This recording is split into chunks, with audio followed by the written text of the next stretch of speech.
Hello, Varsity Sports Show. Tomas Perez from Arizona State University here with head coach Jordan Lewis with the Salt River Scorpions. How are you doing, Coach? I'm doing good. How about yourself? I'm doing great. Tell me about tonight's game. What do you hope to see tonight on the field? Just 48 minutes of just relentless effort. I think that's the biggest thing we need to do moving forward. The last week, our offense really got clicking. Our defense did well, and again, we still fell victim to our penalties and one-off mistakes that ended up stacking up throughout the game. But with that being said, push all of that aside and just treat this game like it's the last game of your freshman, sophomore year, and just play 48 minutes the best of your ability. What were some keys that you guys were focused on throughout this week's practices? I would say the biggest thing is just more of just the fundamentals. Rallying to 11 hats to the ball, making sure you're securing the tackle, receivers running the right routes, understanding their alignment and their assignment, and then obviously emphasizing of executing your responsibility. Lastly, what is your pregame message to the boys before kickoff? Nothing in the world matters other than what's happening on this field tonight. They'll never get their last game of their freshman and sophomore year ever again. So this is a one-off, and you're never going to get it back. So just live here, live on this field, live within this moment, and everything will work out. Thank you so much, Coach Lewis. I'm Tomas Perez of Varsity Sports Show. Hello, Varsity Sports Show. I'm Tomas Perez from Arizona State University here with head coach William Schroeder. How are you doing, Coach? I'm doing pretty good. It's a good night. Team's ready to play. Had a good week last week, had a good week of practice. So we do have quite the weather tonight. Yeah. So what are some main keys you guys focus on throughout this week's practices? Well, this week, we kept it pretty light. Last week, we had a very tough game. Proud of my boys. We carried over to be, HJCAC conference champions.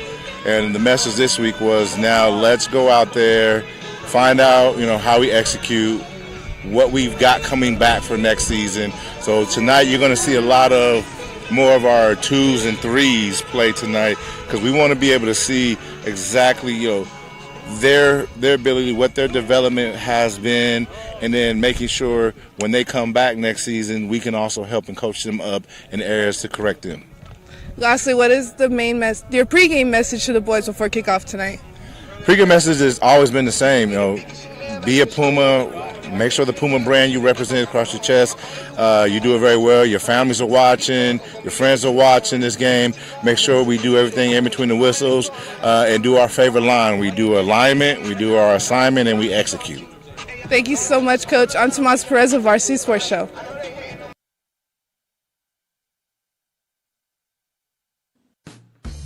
HJCAC is your one-stop source for all your automotive and heavy-duty air conditioning parts, supplies, and equipment. They're family-owned and have been the Valley's go-to for all your auto AC needs since 1982. Whether it's for your everyday or vintage car, commercial, or off-road vehicle or equipment, HJCAC has you covered. Call HJCAC, AAPAK, the AC experts at 602-254-1116 and ask for the Varsity Special to get 10% off your purchase.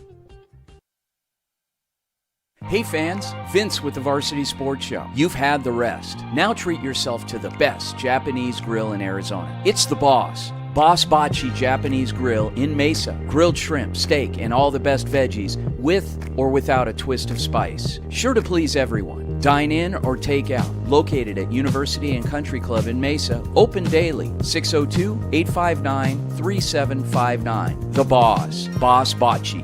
Hablamos Español.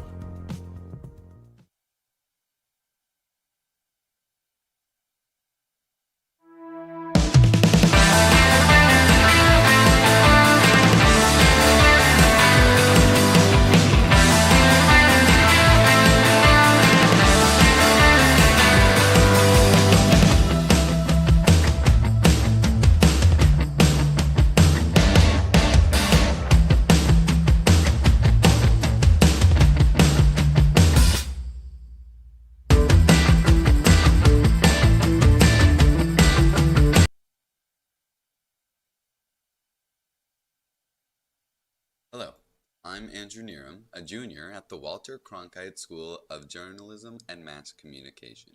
I'm excited to show the Varsity Sports Show everything that I can offer on any side of production as I express my love for this business throughout the fall.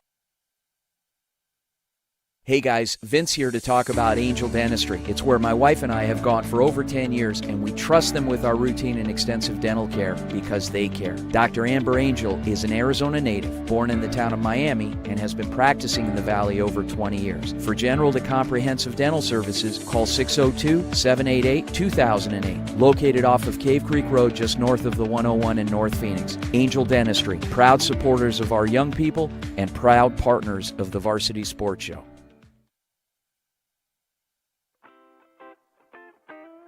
The Angry Crab Shack in Tempe, with an experience so good it remains indescribable, with something for every seafood lover. Try one of their amazing custom seafood boils, sandwiches, appetizers, and salads. Angry Crab Shack Tempe is located east of I-10 on Warner Road, 480-674-3847. The Angry Crab Shack in Tempe. Come ready to eat.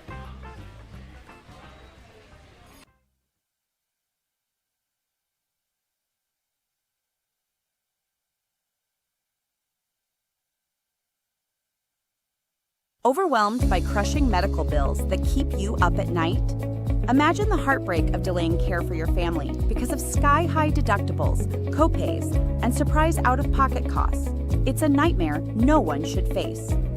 At Fountain Hills ER and Medical Center, we've partnered with Instinctive Health Pass to deliver Health Pass, your emotional lifeline for true peace of mind. Visit instinctivehealthpass.com today. Sign up to slash costs on unlimited future visits and erase current outstanding bills from using our facilities, saving you thousands in worry-free relief. My name is Dana McDermott, and I'm a junior in the Walter Cronkite School of Journalism and Mass Communications at Arizona State University. I am looking forward to the opportunity to get some hands-on experience and dip my toes into this industry. I've called water polo, softball, and I've broadcasted on the sidelines for high school football and basketball. I'm so excited for what this internship's going to give me.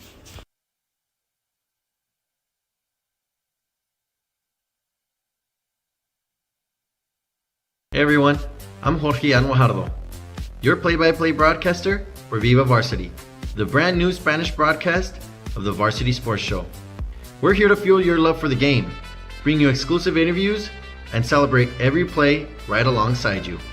Make sure to follow us on Instagram at Viva Varsity for highlights, behind the scenes moments, and everything happening on and off the field.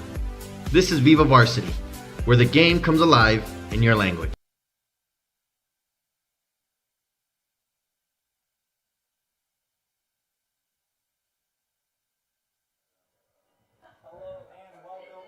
Hello and welcome to Mountain Point High School.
Which team?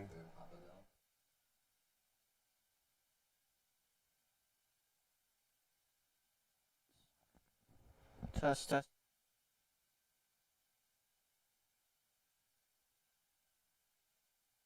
All right, hello everybody, and welcome to Mountain Point High School for some HJCAC football. As real quick, we're going to send this one down to the field with our reporter, Tomasa Perez. Hello, Varsity Sports Show's Tomas Perez from Arizona State University here with Vince Delicio. So can you tell us, what is the last update with recruiting for these teams? So the latest tonight, actually, I had a chance to visit with a couple of the head coaches, and in particular, great conversation with Coach Jordan with Salt River. He talked about guys that are getting recruited off his team and some of the intangibles. First, let's talk about position groups. Last week we talked about linemen. This week it's the skill players, the DBs, the quarterbacks, the running backs that are being recruited heavy, and one in particular just accepted an offer to an NAIA school here locally, and when you're getting that school paid for, that is key. But some of the traits, what are they looking for in recruits? They're not necessarily looking for size. It's nice to have. It's nice to have speed, but the intangibles, desire. They're looking for guys that can play four quarters, guys that play special teams also. So you guys at home, you high school seniors, you potential bounce backs that are watching this, and you're interested potentially in giving this league a look, those are skill sets of players that are being recruited. It's not going to be the biggest guy. It's not going to be the fastest guy. It's going to be the guy that has the heart, the desire, that can play four quarters, that also plays special teams. Lastly, the season is coming to an end. What do we have to look out for during the off season? So that's the $64,000 question. That is going to be very interesting to see what things happen in the offseason. There will be a lot of signings. There will be off-season events going on, workouts going on, invitationals going on, things that we are going to continue to publicize. And we're also in talks with the league to do a traveling road show to different communities throughout the state of Arizona to visit you at your high schools and to talk about the HJCAC. So, guys, a lot of things happening in the offseason, from recruiting, from signings, to showcases and different events. Stay tuned. Thank you so much, Vince. I'm Tomas Perez with Varsity Sports Show. All right, guys, thank you so much, Vince and Tomasa. We are back here, Mountain Point High School, like I mentioned earlier, for a HJCAC matchup, the last one of the year, between the Papago Pumas and the Salt River Scorpions. I am Matthew McCord, here with my other commentator, Adam Maggard. This should be a fun one today, you think so? Yeah, I think it'll be a good one. It'll be exciting, especially last game of the year. I believe, do you know which team it was that secured the final? It was Papago when they beat Sonoran last week. Yeah, so it'll be interesting to see them play their last game. I know they're resting a lot of people just because they don't really need to win this game, but it'll be a fun game. We'll see if they can still compete. And on the other side, I'm excited to see them as well. Last game of the season, I know they're going to have some points to prove. Last week out against the Sidewinders, Papago was able to win and kind of crown themselves league champion due to having the best record. And Salt River, on the other hand, played Arizona Christian last week. It was their last game for them, and Arizona Christian pulled away late in what was a nail-biter. So Salt River, they came away really proud from that game, though. Their coach talked about their togetherness and was really proud of their effort. So hopefully they can put it towards a great finish today. We should have a good one. A lot of players still looking to get to that next level with offers that are coming in, and scouting always abundant when it comes to this league. So yeah, there's been quite a few players who have gotten recruited, so that's a big reason why some of these teams will be a little smaller tonight. A lot of guys that don't want to risk their opportunity for a scholarship at a league, a bigger college of some sort, whatever it was. We had a lot of guys that were going D1, so exciting night for them, and the last night of HJCAC football, so it's fun but sad at the same time. Can't believe it's coming to an end already. Other game going on tonight at Campo Verde. We have the Sonoran Sidewinders versus the Gila River Hawks. So that is the only other game. Of course, I already mentioned Arizona Christian has their season complete, and it looks like Papago will be kicking off to Salt River to start this game. Yeah, it should be Interesting to see if the offense can get rolling off the bat. I guess we'll see very shortly here as we await the opening kickoff. I know I'm excited for this game, so we'll see how it shakes out. The kickoff from Colton Reyes down the field. Here we go. This one will be returned at about just past the 20. Picked up at the 20. This one's returned out by Salt River. Good return here to start. Out towards the 30. Past the 40. Flags flying in already as this kick is almost back to midfield for the Scorpions. Yeah, great first return. Yeah, great first return. Nice vision by the runner there. Able to bounce out to the left, find some space, and pick up a good chunk of yards and set his team up in good field position to open up this game. That was number 12, Ali Martin. Ali Mayton on the return, but we do have a flag. We'll see what it is here. It looks like it's going to be a personal foul on Salt River. Yeah, so that's going to back him up a little bit. Unfortunate break there after the good return. The penalty is going to be a spot foul penalty and back them up another most likely 15 yards from there, depending on the call. So penalties have been a bit of an issue for a lot of teams in this league thus far, but it's been cleaned up a little better in the last few weeks. In the last week's games were not heavily penalized, which is good to see. Teams have gotten better. Good coaching staffs directing them. And in at quarterback for the Scorpions is number 2, Hayden Kraft, who did come off with an injury last time around, but is good enough to play this week. Had a very good game when playing last week as well, as he takes a snap in the pistol, hands it off to his running back. Up the field he goes for a gain of a few. Yeah, it wasn't a bad run there. Tried, well, not a lot of space. Good job by the defensive line to crash in and rally to the ball. But as you alluded to earlier, the penalties have been a big issue this season. But as you said, last week or so, it's looked a lot more clean, and we'll see if they can continue that tonight after that tough start. So for Salt River, it'll be 2nd and long now, maybe a gain of 1 at the most. Kraft in the shotgun, running back to his left, 3 on the bottom of your screen. Kraft looks to his left, throws across the middle, up the seam. That one into dangerous territory, just bounces out of the reach of his receiver. That would be number 85, the tight end, Ignacio Lopez, just out of reach. Yeah, I like that shot there from Kraft. It was an aggressive one up the middle, but he had a man, just unfortunately unable to place it accurately enough for his receiver to catch it. But I like the aggressiveness off the bat. It's always good to see a team come out throwing the ball and not afraid to air it out downfield. 3rd and long now for the Scorpions, for an offense that kind of really struggles sometimes in these 3rd and long situations. Not somewhere you really want to be this far behind the sticks. Same formation almost, 3 on the bottom of your screen, 4 wide. Kraft in the shotgun, looks to his left. It's a screen pass this time around to the running back, and he's brought down immediately. Just around the line of scrimmage. Good stop for this Papago defense. Yeah, great stop for the Papago defense there. They were all over that. They recognized the setup to that running back screen and controlled the running back. We're right there when the ball came and tackled him after a gain of no yards. So now Salt River finds themselves early punting deep in their end zone.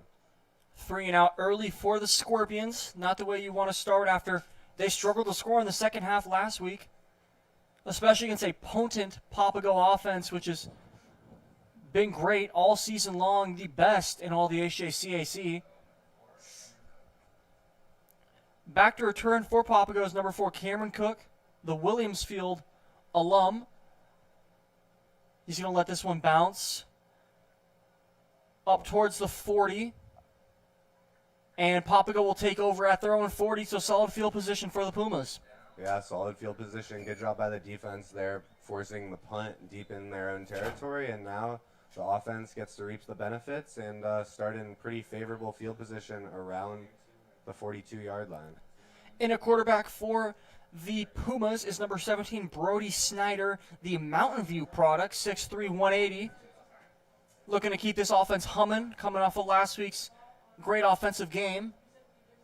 A lot of talented players all across this Papago offense. And guys that are still looking to get scouted and get offers from bigger programs, so a lot to play for in this final game of the season. 2 in the backfield with Snyder. He'll hand this one off to the running back, and he stopped well behind the line of scrimmage. Great stop there from the Salt River defense.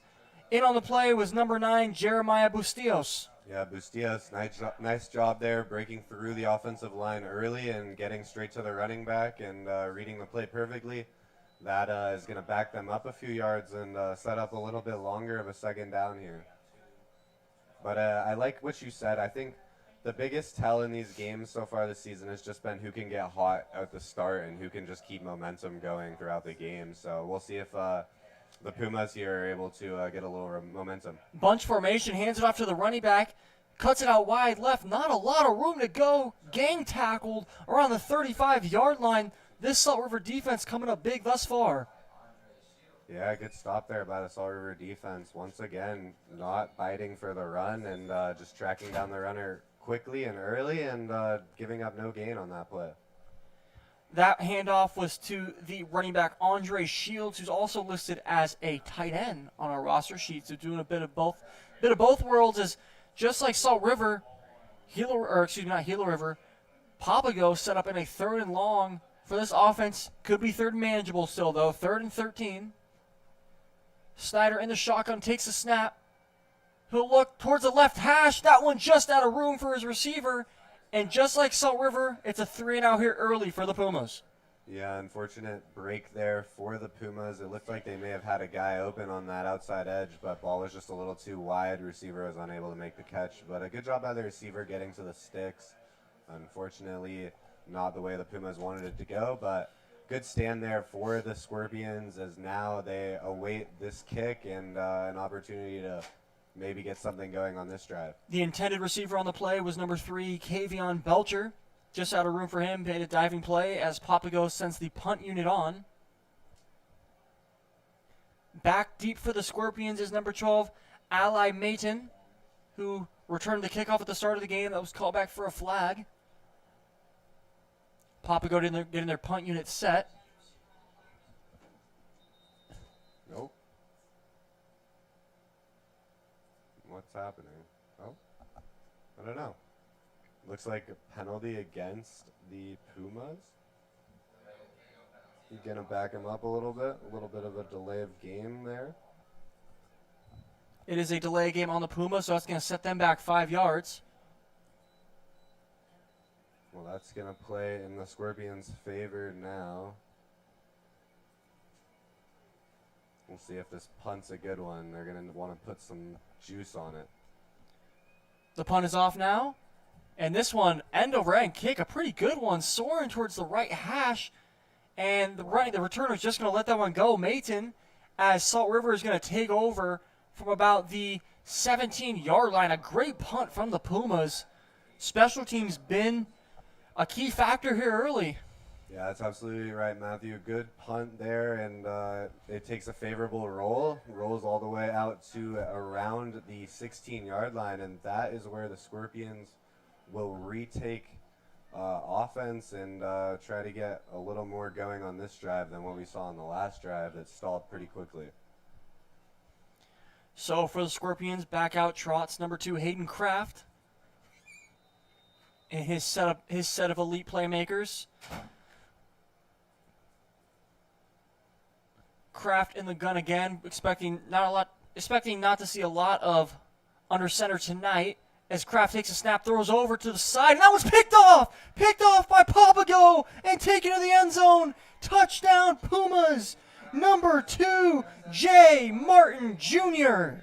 Yeah, that was a great play there by Jay Martin Jr. He read that route perfectly, kept an eye on the quarterback's eyes, and was able to just step up on that route and intercept it and get a nice little pick six to open up the night on, well, I guess it's the second time that the Pumas have been on defense, but 1 for 2, and it's turnover on that play that leads to a touchdown. So a nice play there by the Pumas, showing off why they were the league winners. Elite defensive play thus far by the Pumas. Martin Jr. jumping that route so perfectly. The throw was on line, and it looks like it was on line to his receiver, number 22, but was not able to complete that one. A great job by Martin Jr. getting his guys going early. The Papago sideline loving that one. And it seems with a kind of a weird formation here, Papago going for 2, and there's a fumble on the play. Papago able to jump back on top of it. kind of a funky formation there from the Pumas. Did not work out whatsoever, so this one's going to stay a 6-0 game. Yeah, and, wow. That was interesting. I don't know how I felt about that formation. I've seen teams run that formation this year, but I've never seen someone actually stay in that formation. Usually, last minute, they swap into a field goal or an extra point, but right there, weird formation, just a center snapping it into the quarterback who got lit up almost immediately.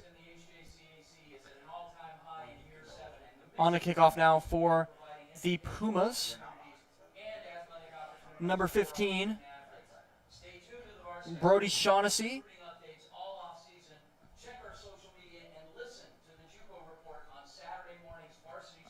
Well, a nice play there by the Pumas, as we alluded to. Defensive comes up. The defense comes up big there, gets that pick six, and now they go from punting to kicking the ball off here in a short, less than a minute.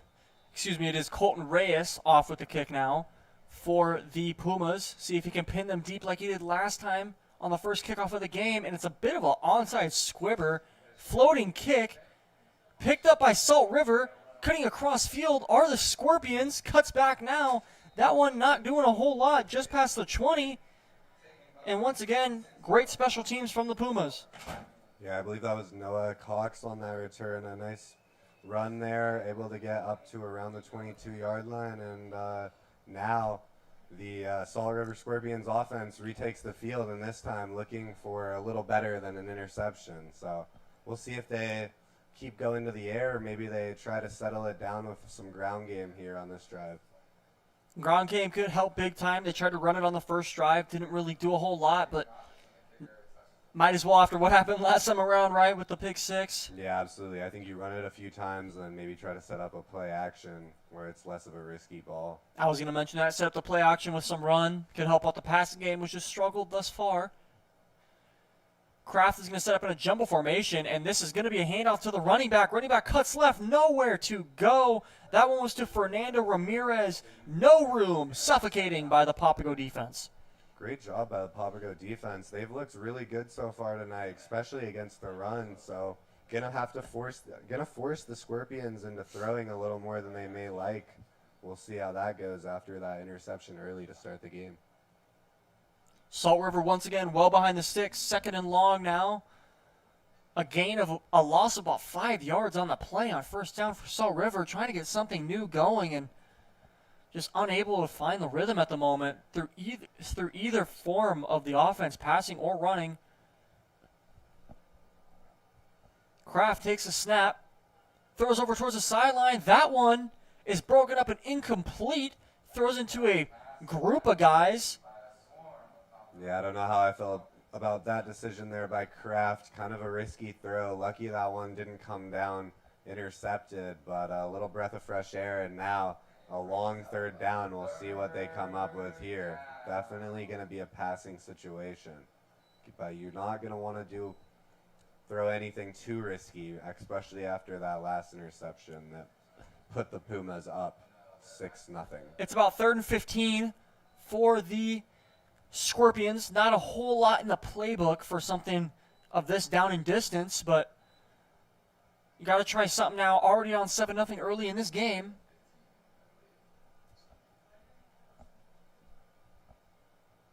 Kraft eyeing his men towards the line of scrimmage. Low snap. He's going to throw out wide to the flat. This one to Ramirez. He's going to get a few back, getting near the line of scrimmage, but nothing going. 21 Fernando Ramirez on the catch, and it's going to be another 3 and out for this Scorpion offense. Yeah, good stand there by the Pumas.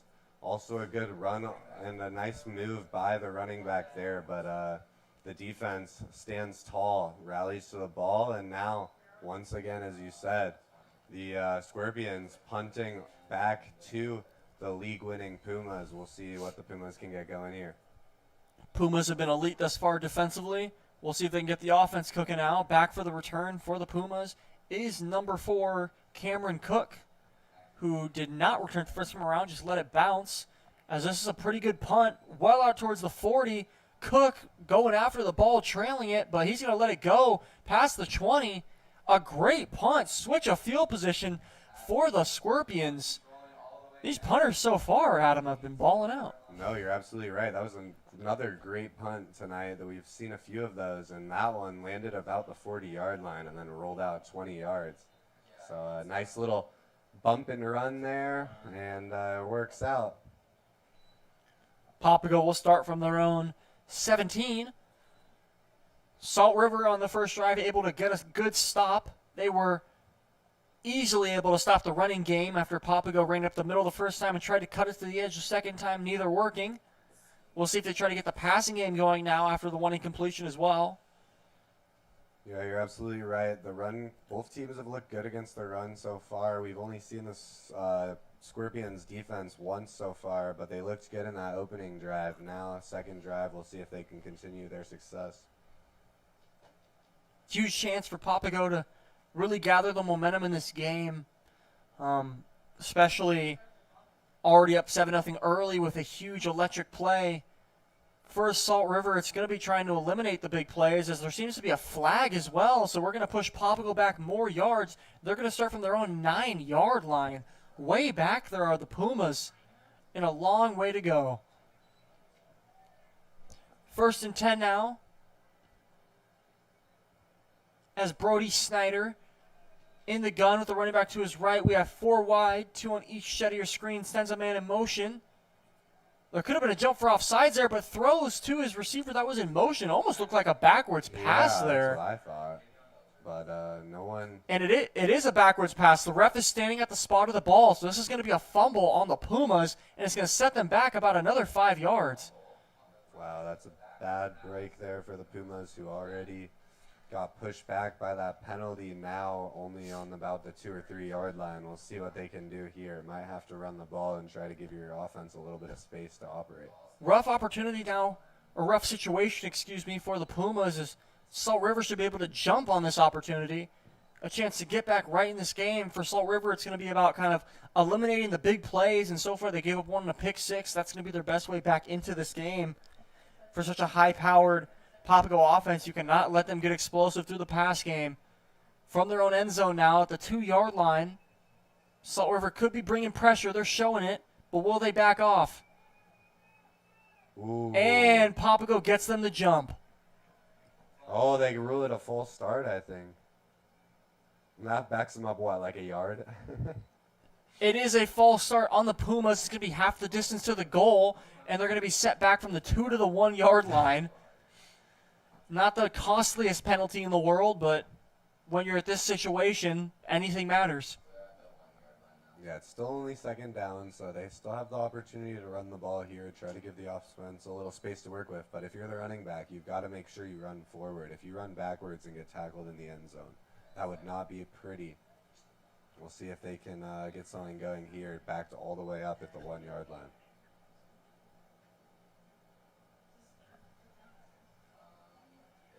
Second down for the Pumas now. As this one is handed off to the running back, trying to get out of the end zone, and he just does. Maybe back to the line of scrimmage for Papago. Yeah, good effort there by the running back, able to get out of the end zone. It looked for a second like could have been a safety, but fights forward, gets right back about to the 1 yard line, and now 3rd down. This will be an interesting call. Do they just run it, Matthew, do you think, and play it safe, or do you think they'll maybe try to air the ball out? Well, with how good this Salt River defensive line has looked thus far, I would think they maybe just try to run it and get out of the end zone. You don't want to put your quarterback in harm's way. That's what I think. And give up 2 points, especially when your defense is playing so well. But if they are going to throw the ball, they're going to have 2 in the back to help with protection. Here comes the snap. Now they are going to run it to the left side, cuts to the corner, finds a hole, and just past the original line of scrimmage is the running back for Papago. So it's going to be well short of a 1st down. And no doubt probably punt territory for the Pumas, I would think. Yeah, they're backed up a little far into their end zone, or on their own side of the field, but it looks like they are going to go for it here. So we'll see now, 4th and 1. Can they convert? The handoff now to the running back. He cuts it left. Wow. A hand up around the helmet. Wow. Nothing going. Wow. And a flag comes in late, well after the play. And it looked like originally they ruled it short, but now with this penalty, we'll see who this is against. This could be a big break for the Pumas offense. It was about 4th and 11, and they decided to run the ball. Definitely an interesting play call. We'll see what the call is from the officiating crew here. Could this one bail out the Pumas? Yeah, we will see. We're still awaiting a call from the ref, and it looks like it is going to go against the Pumas, so now they'll probably bring out their punting team, and that is what they're going to do. So it is a face mask on the Pumas. They'll decline it so that's down stands, and the Scorpions will take over from the 18-yard line. That was 4th down, so... Yeah, very, very good. Oh, well, I guess actually now that it... Yeah, wow, that's going to be some great field position, something you usually don't see a team go for it so deep into their own territory, and there it doesn't pay off. And now the Scorpions find themselves fortunate to be already at the 20 or 18-yard line. Do you think, Adam, that running it on 4th and 11 signifies that they don't have a lot of confidence in their passing game here early? Yeah, I don't know. I couldn't really tell what their idea was there, but unfortunately it doesn't pay off, and now the Scorpions in very, very good field position. See if they can finally pay it off with some points for the Scorpions, who haven't even picked up a first down yet in this game, as we're more than halfway through the first quarter. Kraft now looking towards the end zone, and that one should have been intercepted. Yeah, broken up there by number 21. A good defensive play there by the man to step up and swat the ball down, but could have been a pick. I know he wants that one back. And now 2 risky balls by Kraft, 1 for an interception. That one, fortunate to have it fall to the ground. We'll see if he can maintain his composure in some deep downs, but I wouldn't be surprised if they run the ball here and try to shorten it up on 3rd down. Number 21, Mekhi Anderson, just coming up short on the interception. Putting it in harm's way is Salt River. Not something you can pass up here, starting your drive at the 18. Here's the snap to the running back. And there he goes. He's breaking off tackles, going down the field. And he looks like he just about almost has enough of a first down for the Scorpions. Great job there. Yeah, good effort there by the running back. Ran into a few guys, but bounced off of him, kept his feet turning, and got near the line to gain. So now a 3rd and short. This will be interesting to see if they stick with the ground game or maybe try to throw a quick slant of some sort. 3rd and 3 for the Scorpions. I would assume they maybe keep this on the ground with how lackluster, to say the least, their passing game has looked thus far. And it's a keeper for Kraft. He throws it. That one's deflected. Great play by the defender there, number 33. Vincent Lamachia with the deflection. And Salt River is going to send on the field goal unit. Another 3 and out after having great field position. Yeah, that was a really good stand by the Pumas defense.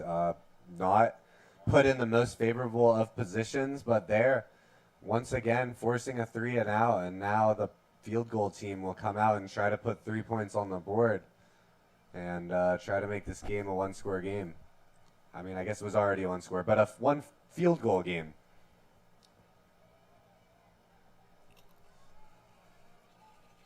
Here comes the snap. The field goal is up for Salt River, and that one is good. So that's going to cut the lead in half for the Scorpions. Number 11, Calvin Wright, the defensive back from Watts, California, makes the kick to cut it in half. Even though they had great field position, nonetheless, they're still able to make a field goal and put some points on the board. Yeah, not the prettiest of kicks, but it did the trick, able to get it through the uprights, and that's a big kick there. At least the Scorpions are able to capitalize with that field position and put some points on the board. Now it's going to be up to the defense, who's so far tonight looks very good. The only touchdown so far tonight coming on a pick 6, so we'll see if the Scorpions defense can stand strong against this powerful Pumas offense. Salt River going to be kicking off for the first time tonight after scoring their first points of the game. And for them, I would assume that the same guy, Calvin Wright, stays on to kick. For the Scorpions. Yeah, they've got their man out there. Yes, they do. Calvin Wright seems to be wearing a pair of shorts, it almost looks like. No pads on the knees, and here comes the kick. A bit of another same kind of deal, and one of the players for Papago comes back to catch it. Wow. And he makes his way up the field and gets absolutely popped. Yeah, he got lit up on the tail end of that play. A good return, and then the defender came through full speed and lit him up. But not a bad return there by the Pumas, now finding themselves at the 40-yard line to start this drive. So far, they've struggled a little bit to get anything really rolling. We'll see if they can clean it up here and maybe clean up the penalties as well. They've had a few penalties so far tonight go against them. And football's a game of penalties. If you play a clean game, you'll most likely win. If you play a dirty game, they can come back and hurt you pretty quickly. Number 20, Joqua Anderson, in on the hit on the kickoff as Papago looks to get their offense going. A run play now, and it's going to be about a gain of 2 to 3 yards. Yeah, that was Marlon Robinson on the carry there. A good job to get a few yards there against a strong Scorpions run defense that we've seen so far. Now, second and roughly 6, we'll see what they go to. If they go back to the ground or maybe try to air it out, if I were the coach, I would definitely stick it to the ground here. Not a lot of opportunities to pass thus far for Papago. They haven't really tried it, as this is going to be a halfback draw, to the running back, and he's swallowed up behind the line of scrimmage. This Salt River defense has come on strong, especially in the running game. Yeah, I don't know how I feel about that play call. I'm not sure if there was any miscommunication, but it took a little bit for the running back to get the ball, gave the defense some time to penetrate, and a loss of a few on that play going to back him up to about 3rd and 11 here. 3rd and long for the Pumas. Both teams have really been in this situation tonight where it's been 3rd and 10, 3rd and 9, 3rd and 11, it's been a lot. and they don't really have a lot of the, let's say, guys at the moment to be able to convert, as that one's up. Wow! Oh, No! It almost intercepted the pass intended for number 4, Cameron Cook. Oh, my goodness. Nearly picked by Carson Lewis. Yeah. Carson Lewis almost had that one, hands on his head afterwards. Yeah, that might have been the easiest interception opportunity he has had in his career, and unfortunately they're none able to pick it off on the tip drill, but a risky throw there by the Pumas trying to force one in, throws it a little high, and ball gets tipped up. Anyone's game, but fortunately for the Pumas, ball falls to the ground, and now the punt team out there ready to kick it off. Good stand by this Salt River defense, who has no doubt come to play so far today on the offense side of the ball. It's been a bit of a different story. Need to get something going, especially through the passing game with their quarterback, Hayden Kraft. Yeah, both teams' offenses have really struggled. We've got to see one step up, or else this is going to be a defensive battle. Good punt there from Papago, as this one's going to bounce. Take a bit of a non-fortuitous bounce as it goes a little bit backwards just past the 20, and Salt River will once again take over in solid field position. Yeah, good punt there, but unfortunately not as much rollout as some of the other punts we've seen tonight. But the Pumas can't be too upset about that after punting pretty deep in their own territory, and now that Pumas defense that's looked so good already has that pick 6 tonight. We'll see if they can maybe get a sack or something on this drive.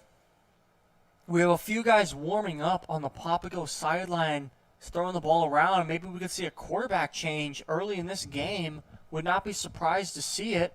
Me neither. I see quite a lot of quarterback changes this year in this league, so we'll see if they maybe try to involve another person into this game. Especially from Arizona Christian, who would have like 7 quarterbacks rostered in different games, as the Scorpions will start their 4th drive of the game, 3 and outs, but have managed 3 points. A low snap, Kraft able to get it, and he's throwing this one deep. He does really not have a man, and that one is almost intercepted. Yeah, that was a little bit of a prayer ball there. He said, hopefully there's a guy out there, and shucked it as he was getting hit. Fortunate that that ball was not picked off. Good job by the offensive receiver there to play defensive back and not allow the Pumas to intercept that ball. Now, 2nd and 10 here. We'll see what they do. 2nd and 10, got away with a bit of a prayer there, did Hayden Kraft, as that one falls incomplete through the hands of a Papago defender. Yeah, and now they're set up once again in 2nd and long. Story of the day thus far. Kraft takes a snap, surveying. He's going to get pressure. Throws his receiver, completes the pass. Never mind, it's dropped. Big hit from the Papago defense. Yeah, that was Kayvon Belcher there. The defensive back coming in hard, putting a nice hit, laying a nice hit on the running back, and ball pops out. And now once again, as you said, a lot of 3rd and longs tonight, and once again another 3rd and long. No offense has really got anything going so far tonight, so the game is still really up in the air. Kayvon Belcher, the Chandler product, able to make his presence known here early. 3rd and 10 for the Scorpions. This has been a situation for them that has just really been a struggle kind of for a majority of the season, no matter who's been at a quarterback and who they've had a receiver. Kraft surveying, throws across the middle. That one's intercepted.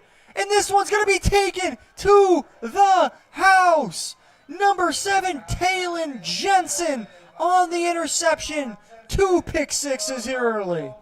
Wow, another pick six, and now that Pumas defense really making themselves known.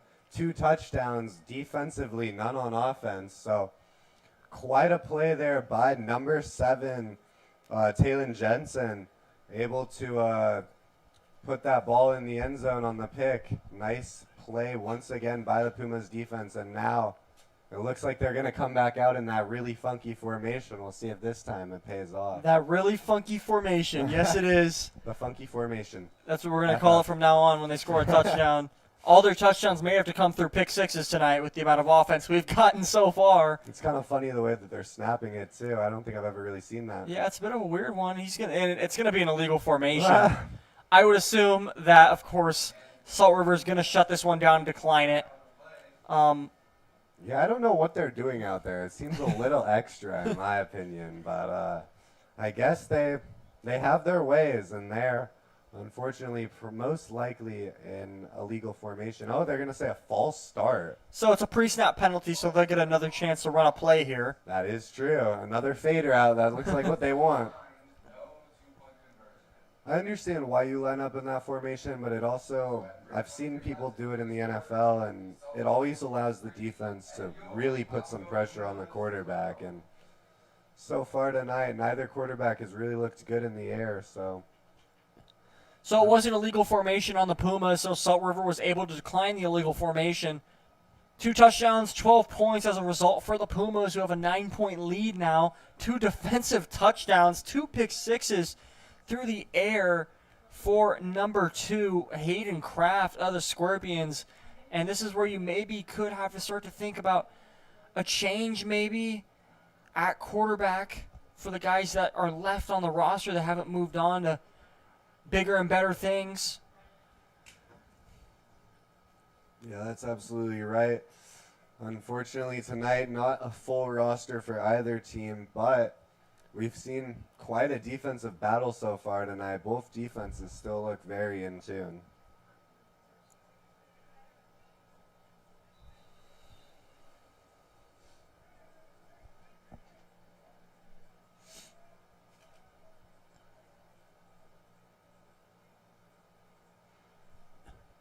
On to kick now for the Pumas is number 31, Colton Reyes, as this is a low-lining kick. And this one's going to go out of bounds. There's going to be a penalty flag on the Pumas, and the Scorpions will start this drive at the 40-yard line. Wow, a little bit of a mistake there, kicking the ball out of bounds. That is, as you said, going to put the Scorpions in pretty favorable position, but it'll be interesting to see if the Scorpions stick with Kraft after 2 early interceptions that have both gone for pick sixes. I wouldn't be surprised if we see a different quarterback on the field for this drive.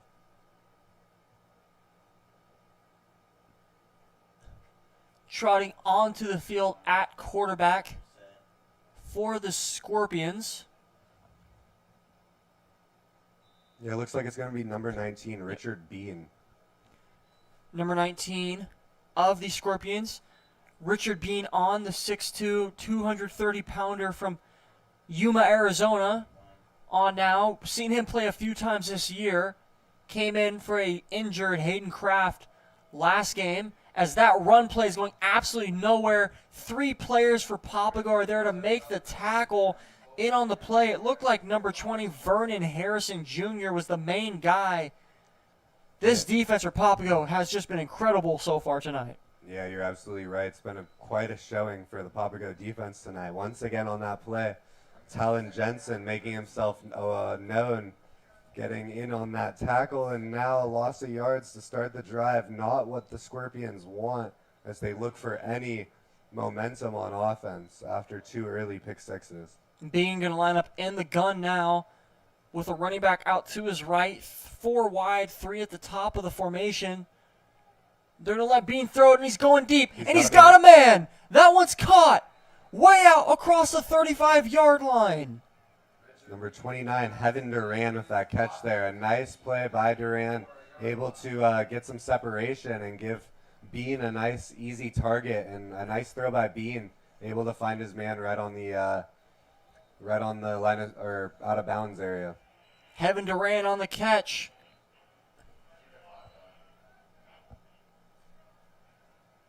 Little momentum. Biggest play we've seen so far tonight, and there we go. A false start on that play. So and that is going to hurt them. We are going to get a false start on the Scorpions, so right when they get their biggest play of the game, they shoot themselves in the foot immediately with a false start. Yeah, not what you like to see, especially as coach. Finally, a nice play downfield, the biggest play we've seen all night downfield. And it's going to back them up a little bit there if that false start. Got to be more disciplined. I'm sure this is something they work through in practice quite a lot. Unfortunately there, just a little out of sync. Bean rolls out wide now, throws it out to his receiver. That one's caught. Number 16 in on the catch. Junep Mack. Yeah, nice play there by Bean, just taking what he had, just dropping it off to his receiver, and able to pick up a few yards on that play and set up a more manageable second down here after that false start. 2nd and about 5 now for the Scorpions. They're going to hand this one off to the running back, trying to find any type of room, but nothing really going for number 21, Fernando Ramirez from Flagstaff. Yeah, good effort by Ramirez, but as you alluded to, nowhere really for him to go. A nice job by the Pumas defense that's looked very stout against the run so far tonight right there. Once again, not allowing anything, forcing this Scorpions offense that struggled to throw the ball downfield, and here we'll see if they go to the air. 3rd intermediate range. It's a high snap. Goes over Bean's head. He has to jump on top of it. He does. But this just sets up a weird situation now for Salt River. I would mostly think this has to be a punt situation now. And it looks like it is. And after a great throw by Bean to his receiver Duran, they do nothing but go backwards with a flag and a bad snap, shooting themselves in the foot after they get some kind of positivity early. Yeah, we talked about penalties being momentum killers, but bad snaps are also one, and that seems to be a trend so far this season in this league. Quite a few issues with getting snaps off, and there, snap flies over Bean's head, and Bean just forced to jump on the ball and avoid giving up the turnover, and now they will be in a favorable position to punt, but we'll see if they can pin them. 20 seconds remaining here in the first quarter of this one. Bit of a very high punt with not a lot of room. Cook going to let this one bounce as it comes back. Yeah, they need to get on top of it. Salt River does get on top of it. They touch it at the 20. So like it's a touchback. Papago will start this drive from the 20-yard line. Yeah, that's absolutely right. Just like a touchback. Unfortunately, there on the punt, we've seen most of the punts tonight roll out favorably. That one bounces backwards after a sky-high punt. And now Pumas get a little bit fortunate. Not bad field position to start this drive, but we haven't really seen them get anything going on offense. The Scorpions' defense has been strong. We'll see if the Scorpions can stay strong or if the Pumas maybe find a little something here. 2 men to the right and left of the quarterback. Yeah, that's Brody Snyder. Snyder, play over to the left side, trying to find a little bit of room is the running back as he tosses the ball back at the corner, and we're definitely going to get a sportsmanlike penalty there. Brandon Christner threw the ball back at one of the DBs. Yeah, right on top. And we're going to get another one now, as there's a bit of a scuffle towards the end of this first quarter. Not something you want to see in what has been a relatively well-played game thus far. Unfortunately, that's been a little bit of a storyline in this league so far this year. Some discipline issues after the play, and this time it's going to cost them. We'll see who this goes against. And we did see 2 penalties, so it could be offsetting in some ways, but most likely going to hurt one team worse than the other. The refs deliberating on the call. We'll see if this is on both sides or not, but you can only assume it's probably against the Scorpions. I don't know how, as the offense, you get pushed out of bounds late and then a late hit comes in and it's on you. Well, Christner did throw the ball. Yep. He threw the ball at one of the DBs. So there was a little bit of extracurricular after the play, so we'll see how they rule this.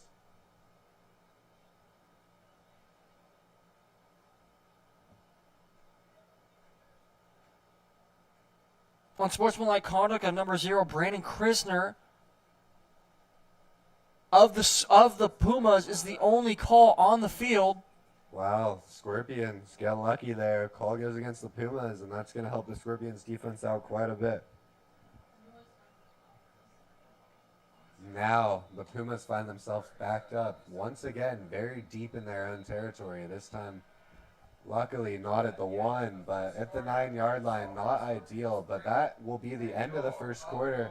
And we'll take a quick break. Don't go anywhere, folks. We'll be right back.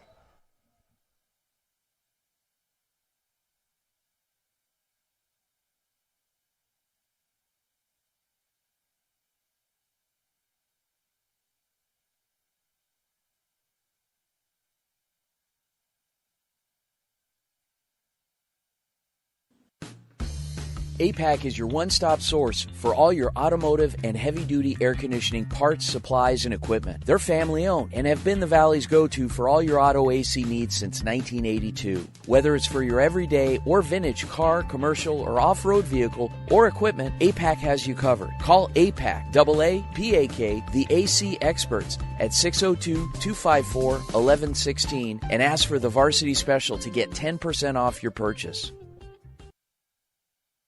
Hey fans, Vince with the Varsity Sports Show. You've had the rest. Now treat yourself to the best Japanese grill in Arizona. It's the Boss. Boss Bachi Japanese Grill in Mesa. Grilled shrimp, steak, and all the best veggies with or without a twist of spice. Sure to please everyone. Dine in or take out. Located at University and Country Club in Mesa. Open daily. 602-859-3759. The Boss. Boss Bachi. Hablamos Español.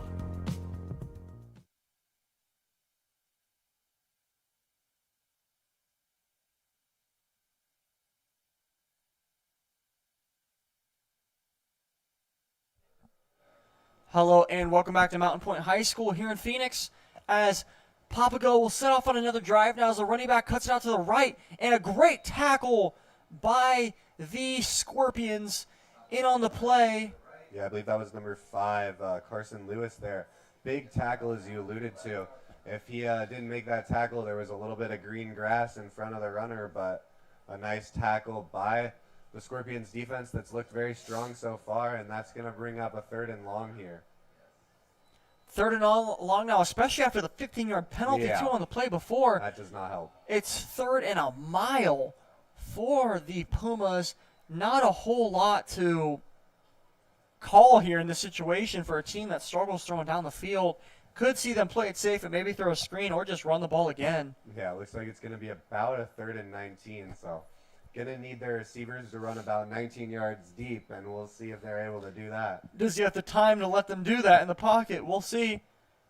And it's going to be just a short pass out towards the left hash, moving his way upfield to the original line of scrimmage is the receiver for Papago.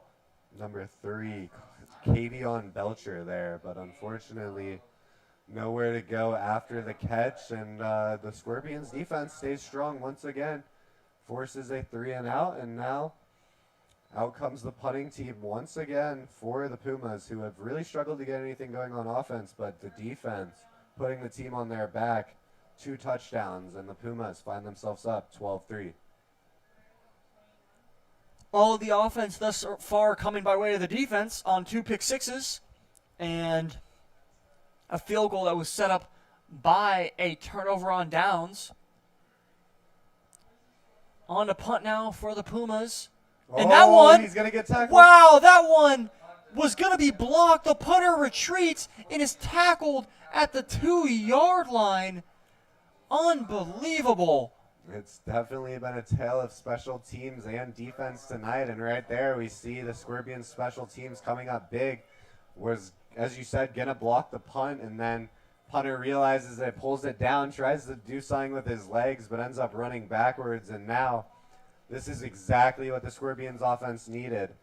If they can't put points on the board here, it's going to be a rough night all the way in very favorable position at their opponent's 6-yard line. So the first time around that Salt River scored, it was Papago giving them the ball at the 18, and now they're giving them the ball at the 6. What an opportunity this is for the Scorpions, as in at quarterback is still number 19, Richard Bean. Let's see if they can finally maybe get this running game going, get this one in the end zone. Nope, but that's not going to help them. Looks like it's probably going to be a false start.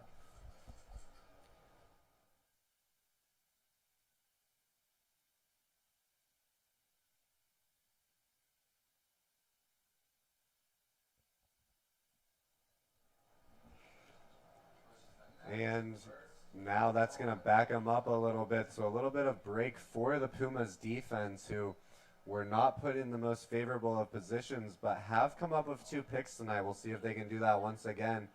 But Bean, he looks decent on that first drive, had that big strike downfield. We'll see if they feel confident letting him control the outcome of this drive. Bean in the gun.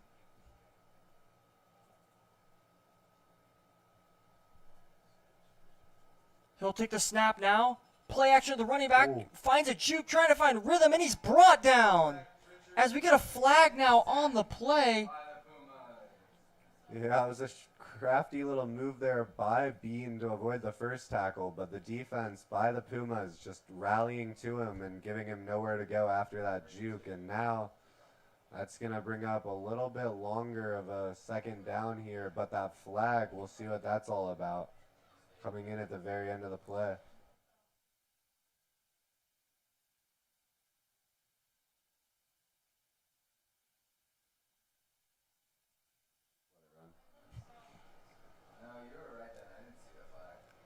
And now, still not sure what the call is. And Looks like it was going to be against the Pumas. It's going to be on the Pumas. Could have been in the territory of a face mask or a horse collar. The Scorpions will happily take it. Yeah, still 1st and goal for the Scorpions after that sack on the last play. As it will be 1st and goal now for the Scorpions. Gotta punch this one in if you're Salt River. Find a way to get to the end zone. Bean immediately pressure, throws across the middle. That one's caught and into the end zone for a touchdown. Scorpions. Number 85, Ignacio Lopez, finds the end zone, finds the house call, and finally some offensive points in this game. Yeah, finally, as you said, offensive points. First time we've seen that tonight. A nice play by Bean. The pressure of the Pumas came in quick. They brought a lot of men, but Bean staying composed and finding his man over the middle into the end zone for the first touchdown of the night and cutting the lead into the lead that the Pumas have managed to get at the start of this game. And it's a high snap on the extra point. This one is recovered by Papago, and down the field go to the Pumas. Brought down, a rough snap. That was recovered by number 7 on the play of Papago. Excuse me, it was recovered by number 3, Kavion Belcher. And the Pumas not able to, or excuse me, the Scorpions not able to cash in on the extra point, so they stay down 3 points. It's a 12-9 game now. We've had 2 failed 2-point conversions and now a muff snap on an extra point. So both teams struggling, finishing off the drives after they score touchdowns. 12-9 game kind of feels like a scoregami a bit. It's a bit of a weird score. Yeah, But I was gonna say that. It's kind of a weird score. We'll see how the final score shakes up, but right now on Scoregami watch for sure. And now the Scorpions, for the first time tonight, the second time tonight, out to kick it off. Cutting into the Pumas lead, now only down by 3. better situation now for the Scorpions, down 3, feeling a lot better about themselves for sure. After that touchdown, being able to find Lopez across the middle. Penalty aided, is of course, and for the Pumas, it's just been the mishaps in their own territory, as this one is picked up by Papago as he's trying to make his way down the field and is brought down just before the 35-yard line as this play comes to an end. Yeah, good job by the runner there to hold on to the ball. The Scorpions were going very hard for the strip there after the initial muff on the kickoff, but luckily able to hold on to the ball, and now the Pumas will look to put some points on the board and maybe put a little more pressure on the Scorpions. Let's see if this Brody Snyder-led offense can score their first points of the game. It has been they have not been able to gain a lot of yardage thus far, maybe 1 or 2 first downs, to be honest. It's been the defense that's been doing all the scoring for them. As Snyder is in the shotgun, sends a man in motion, cuts his way back. He'll take the snap. Snyder, a bit of a weird snap as he's going to throw this one out towards the pylon, out to Cook. Cook has the catch. Cameron Cook cuts upfield, across midfield. There goes Cameron Cook to the 30. He's going. Will he be tracked down? Wow, he might be. No, he won't. Touchdown. Pumas. Cameron Cook shows off the wheels. Yeah, good effort by Ali Mitten, the wide receiver of the Scorpions, trying to track down the runner there, but a nice explosive run by Cook and using his speed to cut up the middle of the field and eventually run up the left side of the field into the end zone. And that is what the Pumas needed to maybe get the offense rolling here. A really quick score. We've seen the Pumas score very quickly all night, and there finally the offense helping the team out, and now back in to 2-point conversion. What do we call this, Adam? Yeah, the funky formation. The funky formation. The FF. The FF. And here we go. We'll see if is it the funky formation. Yeah, it is the funky formation with the weird snap. My favorite play in this game. Me too. 2 free runners straight at the quarterback. Last time around, it was an illegal formation that halted it, and it was incomplete on top of it. They're not feeling kicking an extra point today, I guess. And once again, an illegal formation on a great catch. So we are going to get a flag again as the Pumas cannot seem to get this one right. I truly do not know what they're doing right now. It truly makes no sense to me. I mean, they obviously they've won a fade ball. They've run it every time, but instead of just lining up normally, they line up in the funky formation, and once again, it's going to be something against them. Illegal formation on the Pumas is going to set them back 5 yards. And this time, the Pumas are going to get a second opportunity because it was successful, so they're not going to decline that penalty.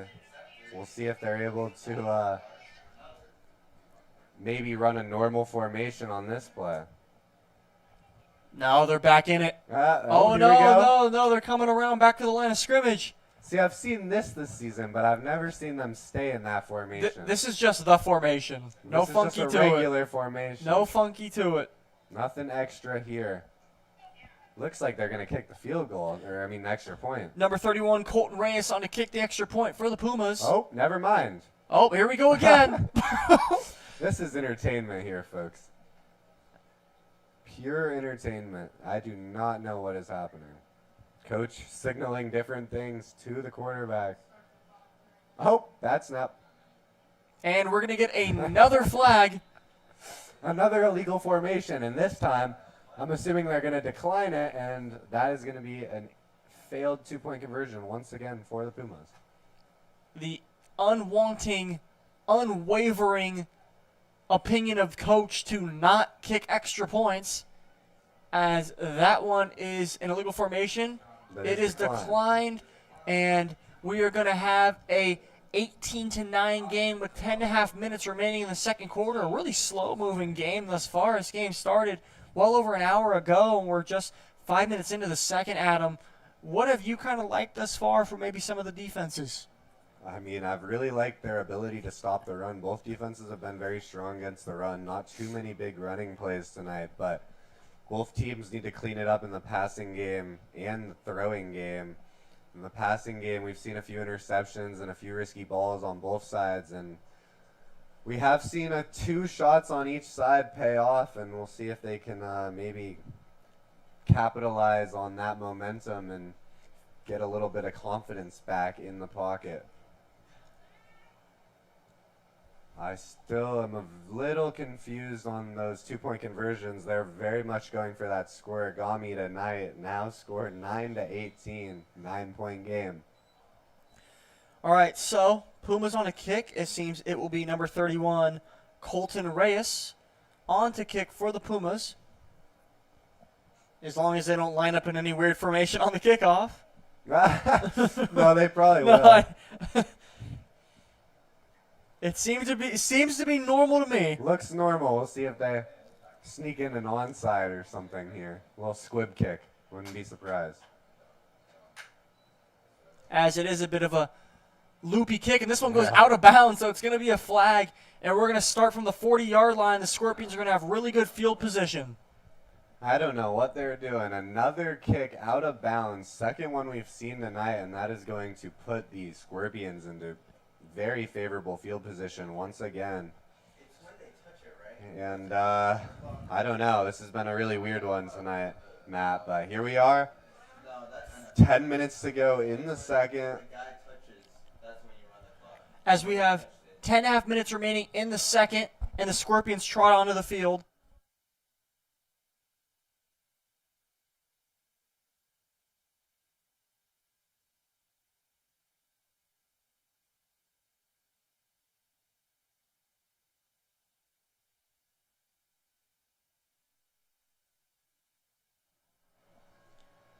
Salt River going to pick up this play, or excuse me, these set of downs at the 35-yard line. Bean still in at shotgun. Rolls over to his right. He has room to go if he wants to, and he's going to. Goes down around the 40, going to pick up about 5 to 6 yards. Yeah, nice run there by Bean, the big man, stepping out of the pocket, just using his legs to try to pick up a few yards there, and that's going to bring up a pretty short second down now. Second down, 2nd and 4 for the Scorpions. Finally, some intermediate territory. They're not in 2nd and 10. Yeah, exactly. You never want to be in those 3rd and longs, and here they're going to avoid that. Especially for teams that struggle throwing the ball just a bit. As this is a running play that goes absolutely nowhere. These rush defenses so far tonight have just been getting so much interior pressure. There's been nowhere for these running backs to go. Yeah, it's almost like that's exactly why this game's dragged on so long, an hour or more in, and we're only still in the second quarter, early into the second quarter. Just so many throws tonight, and no one can get the run game going. And there, we were talking about how they put themselves in a good position for second down. They take that loss of yards, and now a 3rd and long here. It's a loss of 6 on the play. This is 3rd and 10 after we were just saying we don't want to see them in 3rd and 10. It is 3rd and 10 now. Bean rolls out to his left. Is he going to go? No, he's going to throw, and that one's intercepted. That was intercepted there by number 14. A nice play by the defender, and once again, the Scorpions, another interception here. Number 14, Marquise Owens, able to pick that one off. A 3rd interception of the day for Salt River. Papago looking to continue taking advantage of these interceptions. Yeah, they'll take all these interceptions that they can get. They're only helping them out and giving this offense a little bit of a chance to maybe pick up some momentum.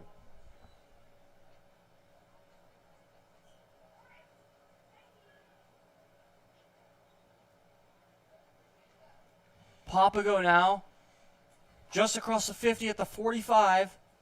They'll take the snap, and they're going to get sacked. 3 guys attack the ball right there on the quarterback. Xavier Newman, the new quarterback in the game for the Pumas, absolutely nowhere to go. And this is a huge loss of yardage. Yeah, not a great start there for the quarterback. First drive, 1 play, 1 sack, and that's going to back him up more than 10 yards here. Now, a very long second down. Going to just want to shorten it up here and give your team an opportunity on 3rd down. It is close to 4-down territory, so if you pick up a nice chunk yard here, you might still have 2 more plays to try to pick up the first. 2nd and 22 for the Pumas. Immediately pressured again. This one's over to Cameron Cook, who had the explosive touchdown last time. This time around, going nowhere. He's going to lose a few more yards, and this is going to set up about 3rd and 25 for the Pumas, just going backwards on this drive big time. Good tackle there by Gabriel Rodriguez of the Scorpions.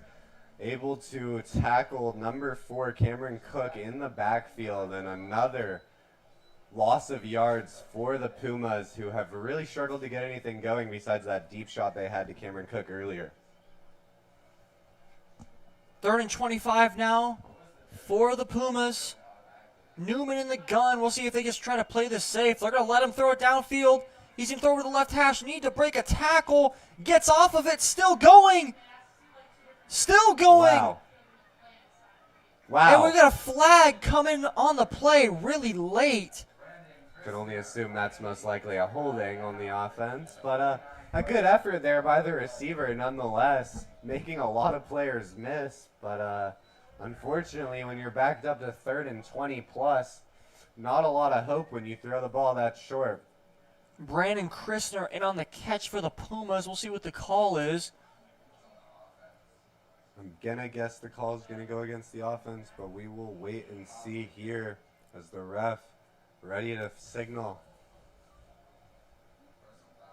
And it is going to be a personal foul against the Pumas, so most likely we'll see the punting team trot out, but that does give them 1 more try, right? But it's going to be a 3rd and like 30. Well, they're going to gain a few yardage because the penalty happened after true. the throw and while he was already well into the play. So it's going to be 5 yards back from foul. It's a spot foul. So good call. So it's still going to be a long one, but not enough to go for it. Long. Not enough to go for it if you are the Pumas. Even though they are huddling up, so it looks like the penalty was declined. Ah, smart. From the Scorpions as they want to set Papago up in 4th down here. They didn't want to give up another down. Chance, yeah. This is going to be about 4th. And 26 it says on the board. It's going to be about 4th and 15 here for the Pumas. 4th and 16. Yeah, 4th and 16.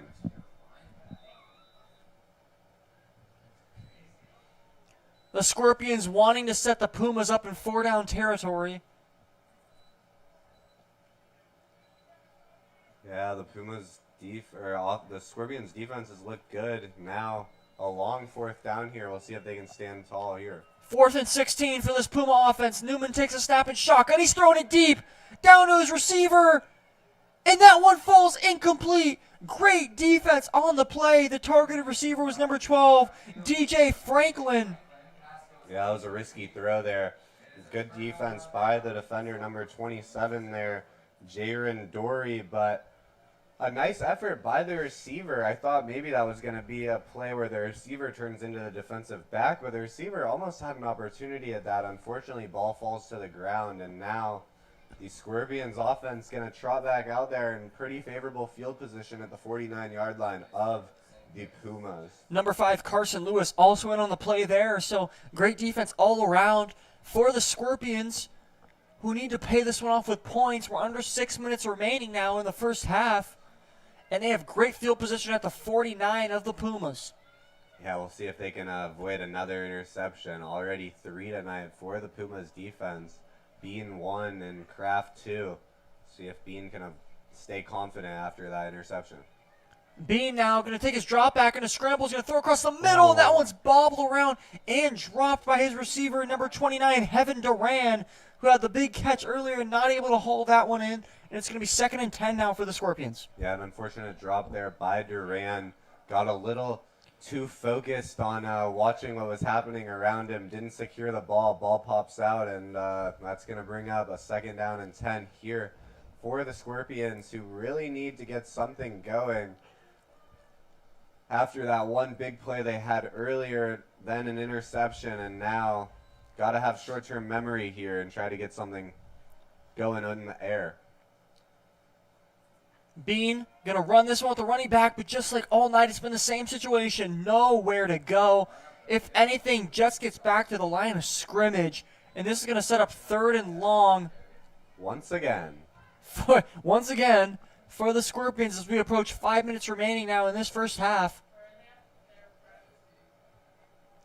So it's going to be a yard back. They're going to lose a yard, and it's going to be 3rd and 11 for the Scorpions.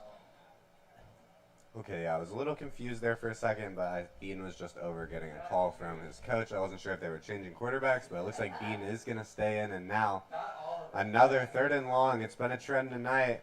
No run game able to be established. We'll see if they can get something going in the air that's not an interception. 3rd and 11 for the Scorpions. Bean in the gun, running back to his right.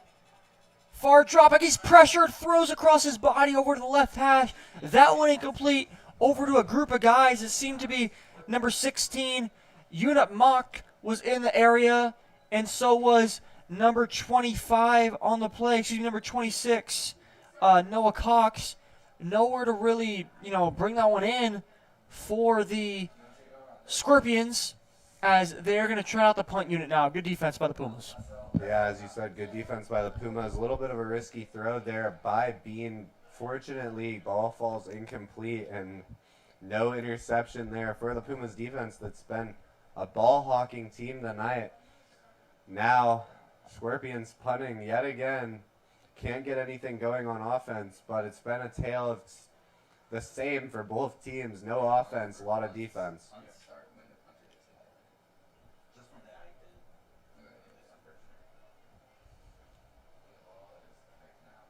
All right, so high snap, able to bring this one in for the Scorpions. And a really good punt.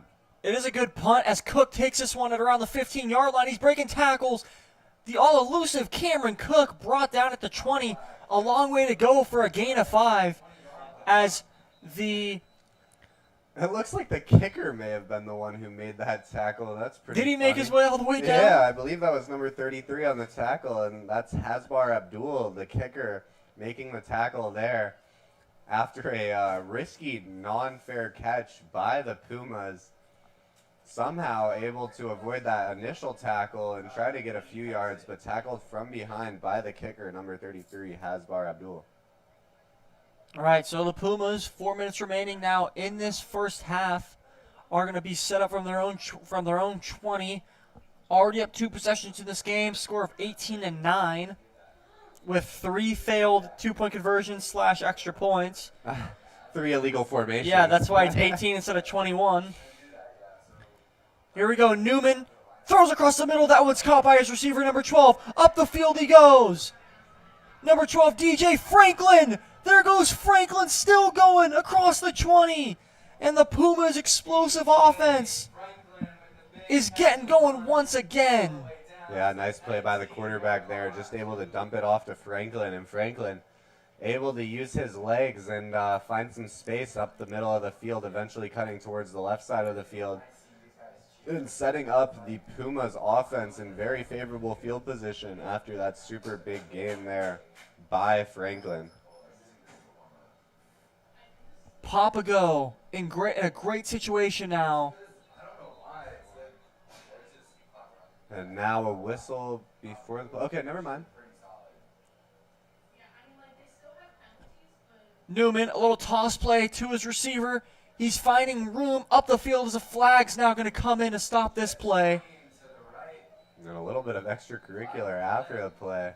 Doesn't look like they're going to call a flag on that. It'll be interesting to see what this flag is.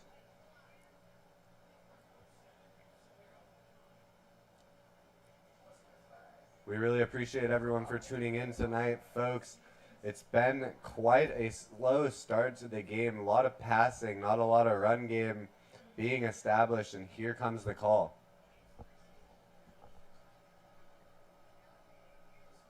And it is a holding. It's gonna be a hold on the Pumas. This one's going to come back.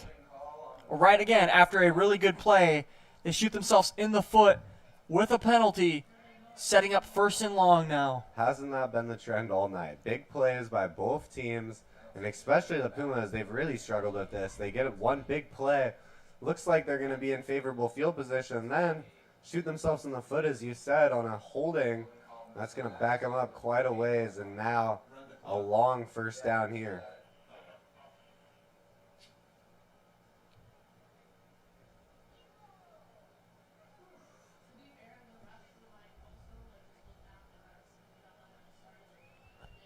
First down for the Pumas.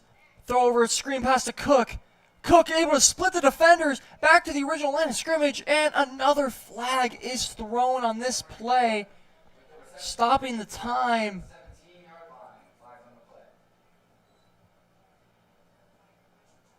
Yeah, once again, another flag. We'll see if this one ends up being on the Pumas. Once again, that would very much hurt them. It'll still be 1st down, but it's going to back them up a little bit more. It looks like it is going to be against the Pumas, but we're awaiting a call here from the ref.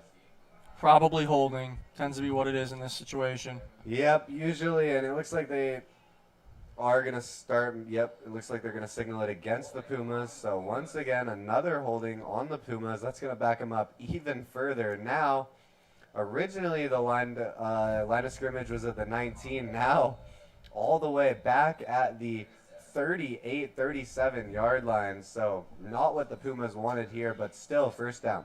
It's going to be about 1st and 30 for the Pumas. The 1st down marker all the way at the 8 yard line. Yeah, they've got quite a ways to go here. With how explosive this offense is, they can probably do it across the middle. That one almost caught. Drops incomplete. Yeah, unfortunately, right through the hands of the receiver. Unfortunate for the Pumas that ball did not get intercepted. Looked like the Scorpions may have had a chance there, but fortunate after the receiver unable to bring in the ball there, ball falls to the ground, and that's going to bring up a 2nd and 30 here.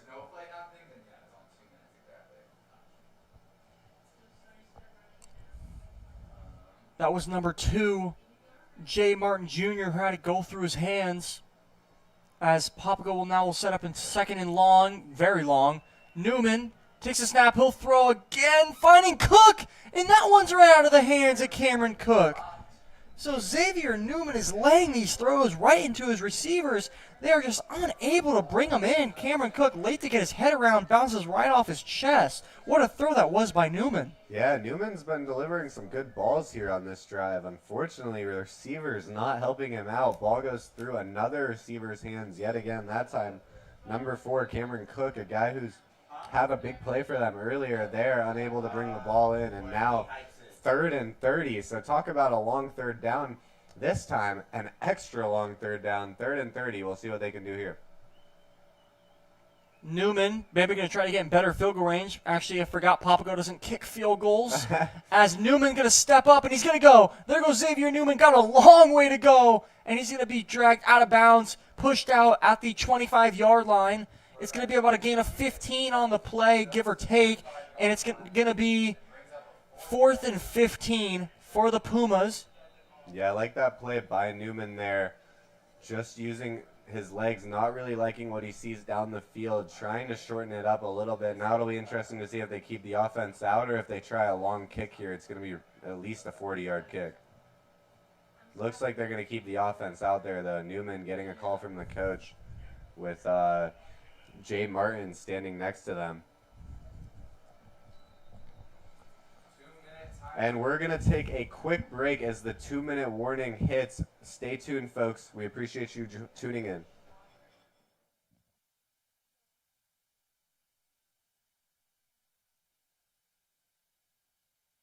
Hey guys, Vince here to talk about Angel Dentistry. It's where my wife and I have gone for over 10 years, and we trust them with our routine and extensive dental care because they care. Dr. Amber Angel is an Arizona native, born in the town of Miami, and has been practicing in the Valley over 20 years. For general to comprehensive dental services, call 602-788-2008. Located off of Cave Creek Road just north of the 101 in North Phoenix. Angel Dentistry, proud supporters of our young people and proud partners of the Varsity Sports Show. Hey guys, Vince here from the Varsity Sports Show. Nothing beats a hometown touchdown, on the field and on the table. Join us at Zips or Goldies, where families, friends, and teams come together for great food. They make everything fresh, like their hearty burgers or irresistible focaccias. The restaurants are family friendly with a huge menu and plenty of seating. Goldies Sports Cafe is in Scottsdale at Via Linda and Mountain View Road, and Zips Sports Grill has 14 Valley locations. Come hungry, see you soon at Zips or Goldies.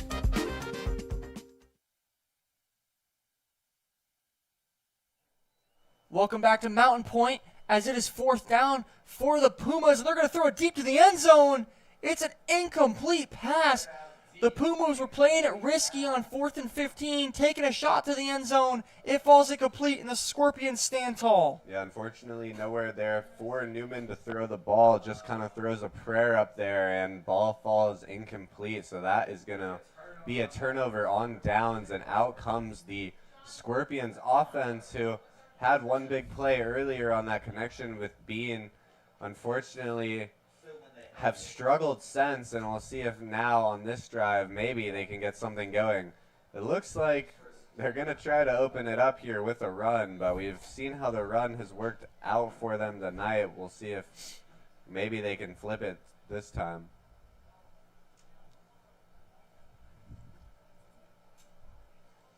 Bean still in at quarterback for the Scorpions. He's played a solid game thus far as we're under 2 minutes now. He's going to feel pressure immediately. Bean going to throw this one deep, and it falls incomplete. Yeah, unfortunately, just a little underthrown there by Bean, receiver, unable to make a play on the ball, and ball falls incomplete once again. Now going to bring up a 2nd and 10. Now this is where the run game has just really not worked for them. I like a quick screen pass here, maybe. Anything, especially under 2 minutes. You got to push the ball fast. That one was to number 12, Ally Mayton, who couldn't haul it in. The Desert Mountain product. Yeah, an interesting trips formation on the left. Kind of, oh, and that is not a good sign there for the Scorpions offense, who are already struggling. Now probably going to get backed up here. I would assume this is a false start on the Scorpions, as one of the receivers looked like he moved. Still awaiting a call from the ref.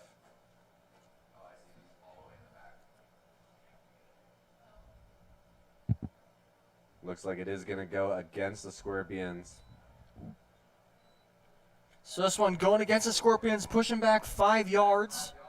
This one going to set up 2nd and 15 for the Scorpions with 1:46 left. This could be a situation where they maybe try to play this safe because the offense has just been such a struggle tonight. You don't want to give it back to Papago because ever since Xavier Newman has come in the game, the Papago offense has really found a jolt of energy and have looked really, really good. As this one is a big play for the Scorpions as I'm talking up towards the 1st down. Nice hit there by number 9, Jeremiah Bethia. The wide receiver there playing defensive back and laying a nice hit there. But it was enough for a first. Oh, sorry, not enough. It was enough for a 1st down. So Scorpions finally get a 1st down, but a timeout. So we will take a quick break, and we will be back very shortly.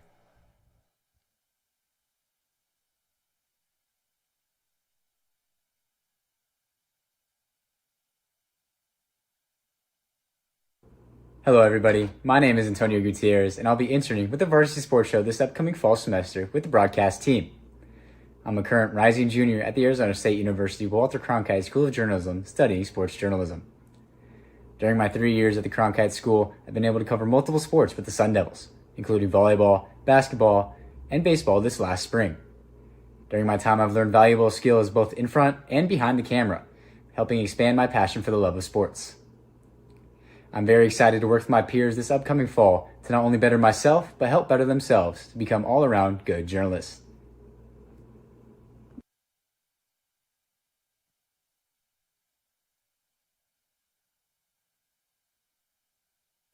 My name is Dana McDermott, and I'm a junior in the Walter Cronkite School of Journalism and Mass Communications at Arizona State University.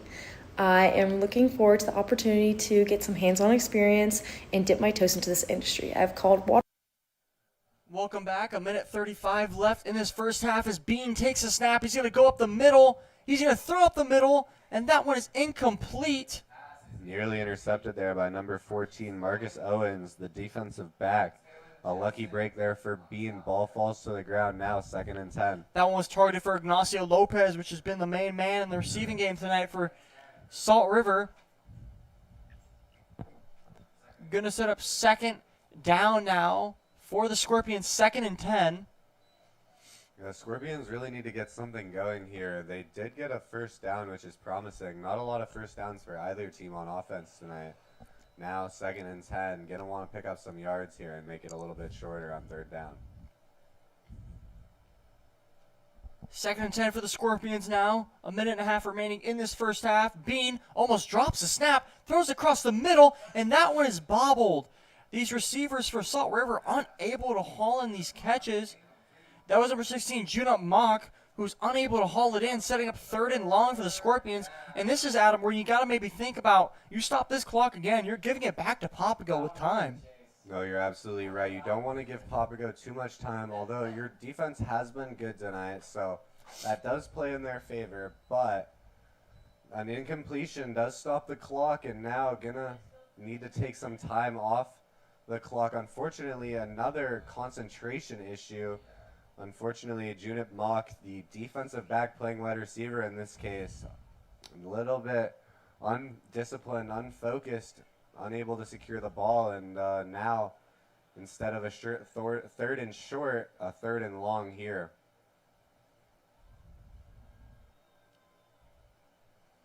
Third and long now for Salt River, as we're going to get a stoppage on the play. Not quite sure what the refs are deliberating about here.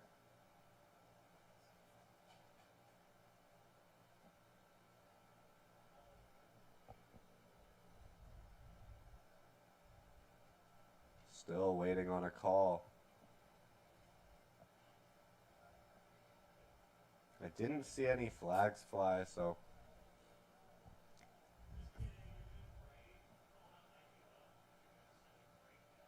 yeah, not sure what the call was there.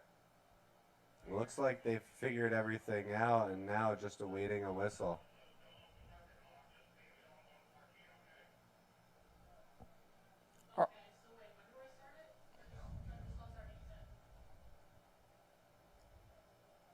All right, so it will be 3rd and long once again. 3rd and long for the Scorpions. They've struggled a little bit so far on these 3rd downs. We'll see if they can maybe find something here. Had a few receiver drops. Gonna need their receivers to lock in a little bit, as they would say. Gen Z would say. These guys got to lock in out there. And they're really going to need a 6 or 7 yard play down the field. They need more than 6 or they need more than 6 or 7 yards. They need 11. Well, it would be pretty 6-7 if they're able to get 11. That kind of rhymes. Jeez. I need to leave. Just up here spitting bars as we await the game to start once again. 1:14 to go here in the first half. A long night so far. Now 8:36. Kickoff was at 7 o'clock, so an hour and a half in this first half. Bean takes a snap now. It's going to be a screen on 3rd and 11 to his running back. That was Fernando Ramirez going absolutely nowhere, as Papago is going to take another timeout here. Yeah, smart timeout. They're second of the first half, 1 remaining, and they're going to get the ball back with plenty of time to go down there and try to score here before halftime. Yeah, plenty of time. They'll probably get the ball in pretty favorable position, pending a huge punt. And once again, the Scorpions struggle on 3rd and long.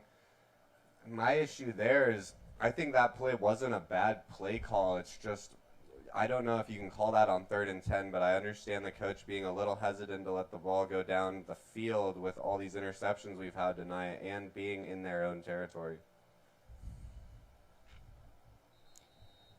And out comes the punting unit for the Scorpions, number 17, Diego Cardenas, to punt it off. For Papago here, a chance to really extend this lead up 18-9 with 1:14 remaining in the first half. Xavier Newman, of course, going to come back out at quarterback again for Papago, who's looked so good so far, laying it on his receivers. The biggest issue so far has been his receivers' inability to really haul some of these great throws in. Yeah, we saw some drops of guys not being able to get their head around and the ball coming off their chest. So this is a bit of a shank on the punt. It goes out of bounds at the 40, so great field position for the Pumas start their final drive of the first half. Yeah, it's going to play very favorably for the Pumas. Nice field position to start at the 40-yard line. And now the Scorpions, unable to take too much time off the clock, going to give the Pumas a little bit of a chance here with 1:14 to go here in the second quarter. And as you said, Newman, he's looked good. Unfortunately, some drops by the receivers. We'll see if they can tighten it up a little bit here on this drive and maybe go into half with a little bit more of a commanding lead, already up 9. Looking to extend it to a 3-score game. Just over a minute left here in this first half.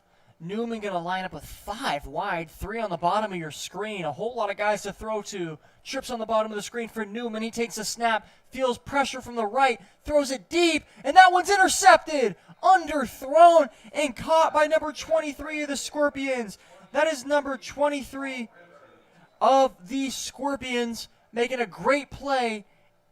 And Salt River's just where they finished their last drive. Yeah, that was a big interception there. That's going to give the Scorpions an opportunity once again. I don't know. Do they have any timeouts? Do you know? So Scorpions have all 3 timeouts remaining, and for Papago, they think they have 1.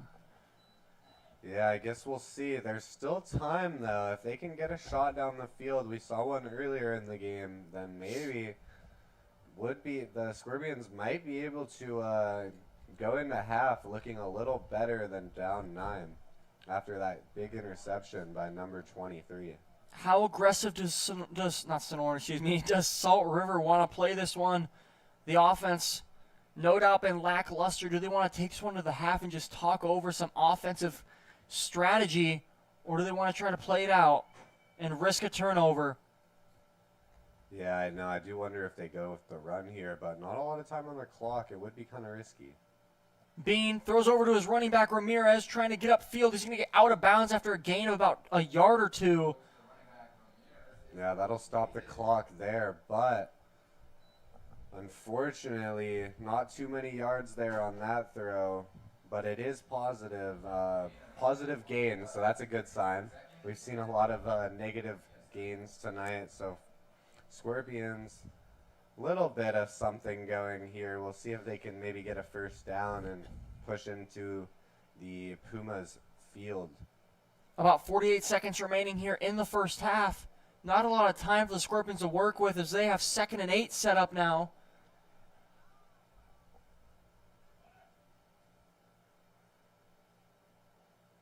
Man comes in motion. Bean takes a snap. Drop back. Going to try to find his way to his left. Moves up in the pocket. As he's getting sacked, he throws it away. There seemed to be a man in the area, being Ignacio Lopez. Yeah, a little bit risky there, but I didn't see a flag fly.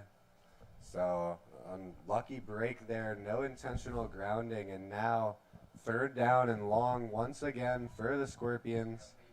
We'll see if they have a play here. to extend this drive and not give the ball back to the Pumas once again after that interception by number 23. All right, it is 3rd and long, 3rd and 8 now for the Scorpions. More down and distance situation with a long way to go.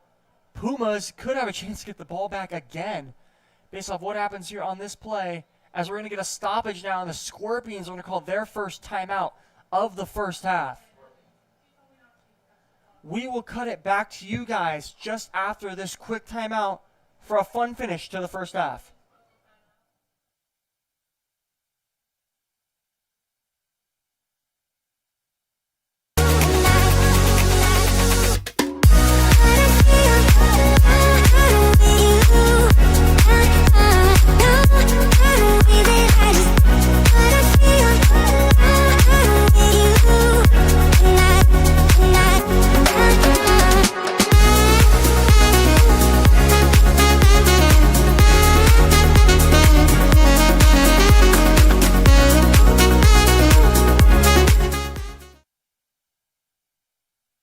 Hola a todos, soy Jorge Anwajardo, su narrador de jugada por jugada de Viva Varsity, el nuevo transmisión en español del Varsity Sports Show. Estamos aquí para encender tu pasión del deporte, traerte entrevistas exclusivas y vivir cada jugada contigo. No olvides a seguirnos en Instagram, @VivaVarsity, para ver lo mejor de las jugadas destacadas, momentos detrás de cámara y todo lo que pasa dentro y fuera del campo. Esto es Viva Varsity, donde el deporte agarra vida en tu idioma.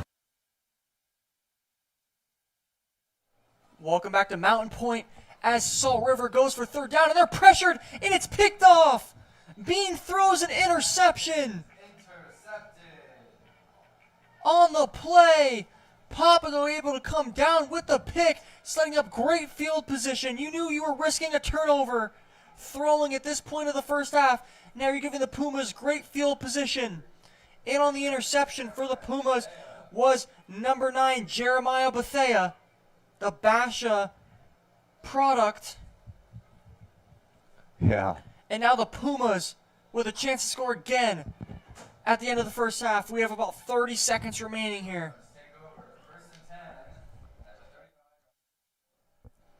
Yeah, unfortunately, a big mistake there by Bean. Gonna give the Pumas very good field position here of just a few seconds left in this second quarter. Newman throwing deep now to his man, and it's caught! What a grab!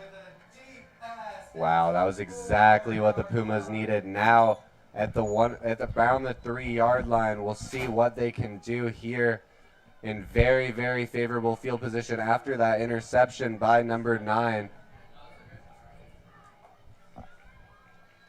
1st and goal now for the Pumas. Newman looking. He's pressured, gonna take off and run. Newman, can he make his way to the end zone? He's near the goal line, and they call it a touchdown. Wow, what a play by Newman there.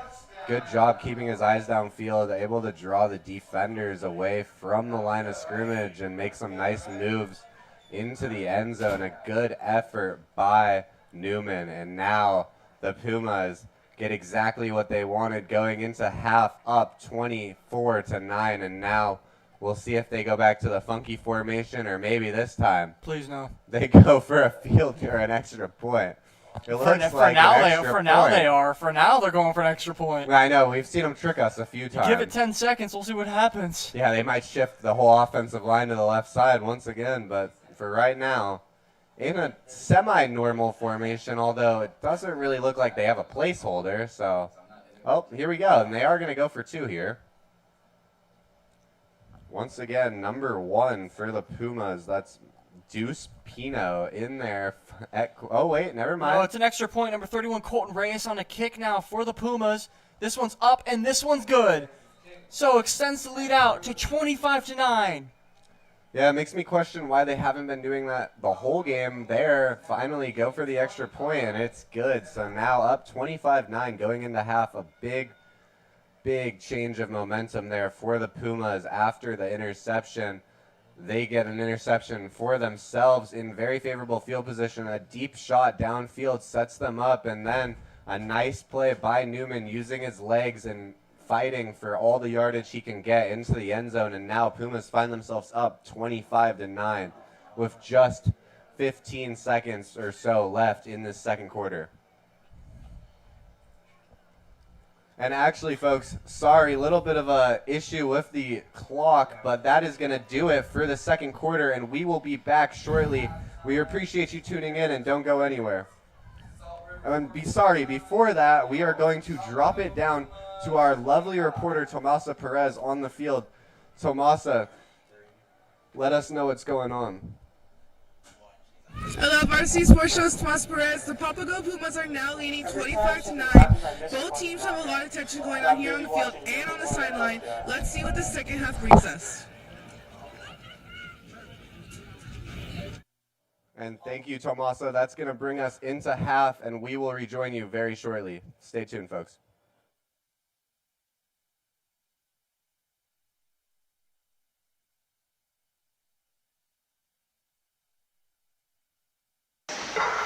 At Arizona State University, the women's hockey team works hard every day to sharpen its edge. For forward Brianne Powell, every practice is proof of how far she's come. Bree is super enthusiastic and obviously just a all-around great human, and she was somebody that we wanted as part of our culture, and we knew she was coming back from an injury and it was going to take a second, but she has a strong work ethic and really everything we wanted in a player, so it was hard to pass up.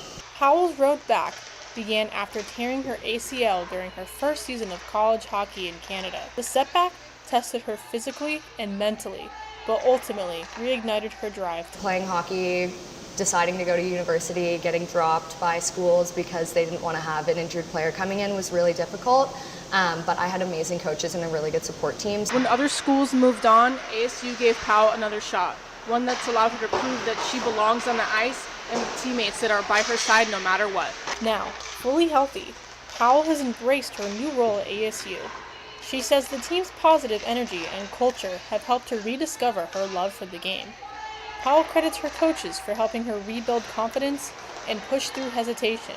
Their trust keeps her focused on improvement, not off. Sometimes I still get scared going into corners because that's how I tore my ACL.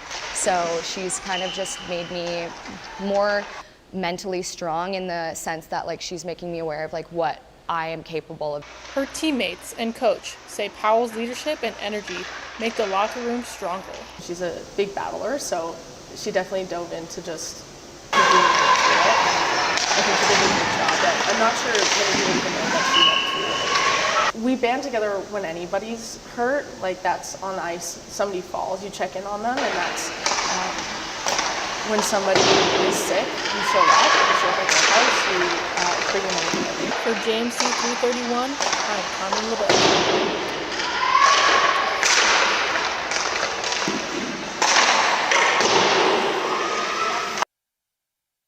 Good evening from Tempe, where the Arizona State Sun Devils have been lighting up the court this season. Tonight they take on their crosstown rival, the Arizona Wildcats, in a matchup that could define the rest of the season. Here in Tempe, the Arizona State Sun Devils women's volleyball team has been one of the country's hottest programs this season. Arizona State enters tonight at 20-3 overall and 11-1 in Big 12 play, sitting atop the conference standings after a dominant regular season run. They've turned Desert Financial Arena into a true fortress, unbeaten at home so far this year at 11-0 and drawing some of the biggest crowds in program history for key conference nights. ASU's resume includes big road wins and statement performances, including a key victory at Arizona on October 25th when the Sun Devils picked up a Territorial Cup half point and showcased a balanced attack and a stingy defense. Coach JJ Vanille has steadily built depth and speed into this roster, a process the program rewarded with a contract extension earlier this year that keeps him in Tempe through 2029. That continuity has translated to on-court results and rapid program growth. On the floor, ASU's strength is balanced. The offense generates efficient attacking numbers while the defense limits opponents' opportunities. In conference statistical categories, the Sun Devils rank at or near the top, a reflection of consistent execution in every phase. In tonight's rivalry matchup, Arizona State defeated the Arizona Wildcats by a score of 3-1, extending their home record to 12-0 and adding a key result to their postseason resume.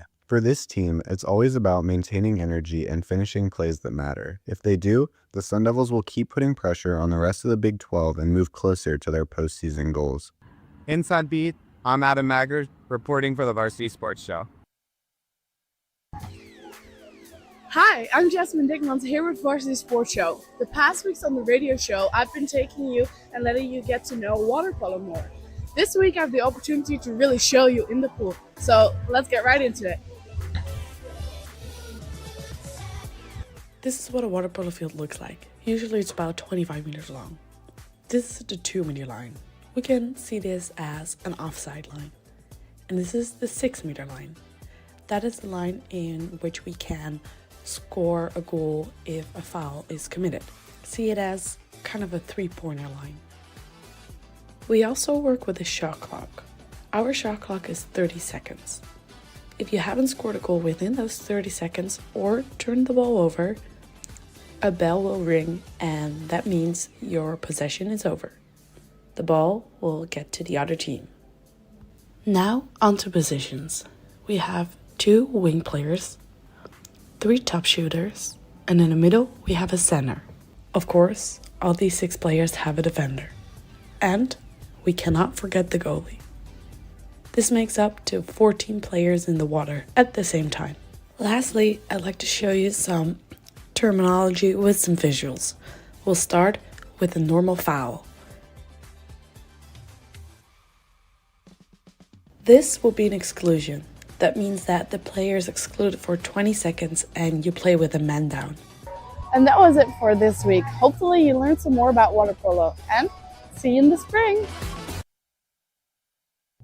Hi everyone, this is Patrick Cohen with the Varsity Sports Show, bringing you the best that sports has to offer. This week, I'll be doing a preview of the Arizona versus Cincinnati football game taking place this upcoming Saturday. The Bearcats and the Wildcats, Cincinnati and Arizona, are definitely 2 very competitive teams. Cincinnati just coming off a bye week, but also a loss to Utah. But considering the fact they're going to be at home in Cincinnati, they certainly should have home field advantage. Arizona comes in as underdogs once again. They've been mostly underdogs for the entire season, but finally, just this past week, they managed to beat Kansas by a final score of 24-20 and are finally bowl eligible. Both teams are bowl eligible, and it's certainly going to be a very interesting matchup to see what's going to happen. Arizona comes in with a very potent offense and defense. Cincinnati also comes in with an even more potent offense and an even more potent defense. And again, it's certainly going to be very interesting to watch as both these teams compete against one another. I'm very excited to see what's going to happen in this game. I'm hoping for the best, and I'm hoping that my Arizona Wildcats will be able to conquer and overcome any and all obstacles against a very, very tough Cincinnati team. Cincinnati ranks 2nd in overall standings, just behind Texas Tech, so 2nd in the Big 12 Conference in overall records. So it's certainly going to be a very interesting game, but again, I am hopeful that my Arizona Wildcats will be able to overcome any obstacles, and they will be able to beat Cincinnati and provide a major upset win. Thank you guys so much for listening, and I will see you all next time. Hi, my name is Devin Blankenship. I'm an intern with the Varsity Sports Show, and in today's video, I want to talk about the potential nightmare scenario that the College Football Playoff Committee could be facing in the coming weeks. Firstly, I want to take a look at the ACC. At one point, it looked like the ACC could have 2 or 3 teams in the college football playoff. Earlier in the year when Miami was looking really good, Georgia Tech looked really good, Virginia, they all looked really good. But as it sits right now, we could see a scenario where Duke ends up winning the ACC at a 9-4 record. The biggest reason that I mentioned Duke is because it is not totally out of likeliness that Duke does make the ACC championship. They have a big matchup against Virginia, and then they play North Carolina and Wake Forest, 2 teams that they can easily beat and find themselves in Charlotte for the ACC championship. And the reason that I mentioned Duke is because they are really the team that could seal the fate for the ACC if they do go on a run and win the ACC. That is an absolute nightmare scenario. The American Conference would likely get the bid with South Florida. I believe they would finish the year 10-2. Tulane beat Duke this year, so American would have the win over ACC. The Sun Belt Conference, you also have James Madison University, who could possibly finish the year 12-1 and win their conference, so we could see 2 Group of 5 schools get in. Regardless of how the college football playoffs shake out, I'm super excited to watch the rest of the season for college football this year. Thanks again for watching. My name is Devin Blankenship. Hello, folks. J.R. Lambright here, where the lights are a little brighter now. The regular season scoreboard has been wiped clean. This isn't about districts anymore. It's a 6-week single elimination war that carves 6 state champions out of rural Texas's 2A, 3A, and 4A heartland. It starts with the bi-district championship. 64 teams compete in round 1. This is a local execution where the top 4 teams from a district meet the top 4 from an adjacent one. First place plays 4th and second plays 3rd. Fail here, and the dream dies on that cold turf. The 32 teams surviving the cut move to the area round, where the field is cut in half again. Winning that stamps a ticket to the state's elite 16 teams. The air thins in round 4, the regional semifinals, culling the number to 8 teams. The regional finals, or state quarterfinal, is the next stop on the championship trail. Win this, and no longer a regional power, these teams are one of the last 4 standing in their entire division. The state semifinals come next, a fight for the right to play on the biggest stage. And finally, the state championship game held every December at AT&T Stadium in Arlington, with its 80,000 seat capacity. Thus, in the end, 6 consecutive victories constitute the architecture of triumph in Texas high school football. Hi, my name is Devin Blankenship. I'm an intern with the Varsity Sports Show, and in today's video I want to talk about the potential nightmare scenario that the College Football Playoff Committee could be facing in the coming weeks. Firstly, I want to take a look at the ACC. At one point, it looked like the ACC could have 2 or 3 teams in the College Football Playoff. Earlier in the year when Miami was looking really good, Georgia Tech looked really good, Virginia, they all looked really good. But as it sits right now, we could see a scenario where Duke ends up winning the ACC at a 9-4 record. The biggest reason that I mentioned Duke is because it is not totally out of likeliness that Duke does make the ACC championship. They have a big matchup against Virginia, and then they play North Carolina and Wake Forest, 2 teams that they can easily beat and find themselves in Charlotte for the ACC championship. And the reason that I mentioned Duke is because they are really the team that could seal the fate for the ACC if they do go on a run and win the ACC. That is an absolute nightmare scenario.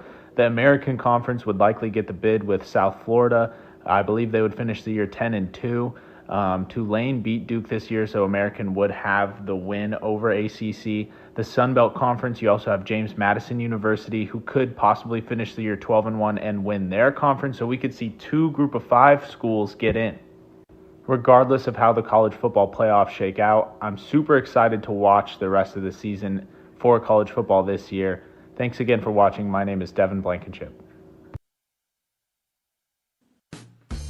HJCAC is your one-stop source for all your automotive and heavy-duty air conditioning parts, supplies, and equipment. They're family-owned and have been the Valley's go-to for all your auto AC needs since 1982. Whether it's for your everyday or vintage car, commercial, or off-road vehicle or equipment, HJCAC has you covered. Call HJCAC, AAPAK, the AC experts at 602-254-1116 and ask for the Varsity Special to get 10% off your purchase. Hey fans, Vince with the Varsity Sports Show. You've had the rest. Now treat yourself to the best Japanese grill in Arizona. It's the Boss. Boss Bachi Japanese Grill in Mesa. Grilled shrimp, steak, and all the best veggies with or without a twist of spice. Sure to please everyone. Dine in or take out. Located at University and Country Club in Mesa. Open daily. 602-859-3759. The Boss. Boss Bachi. Hablamos Español.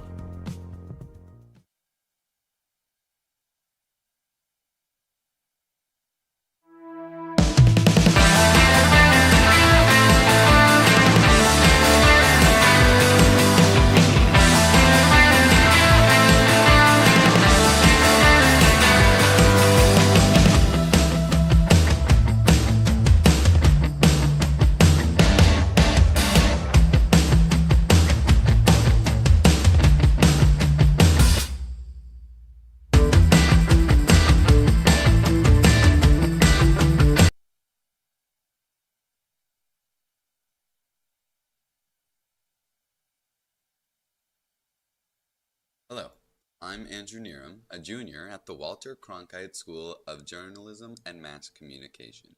I'm excited to show the Varsity Sports Show everything that I can offer on any side of production as I express my love for this business throughout the fall of 2025.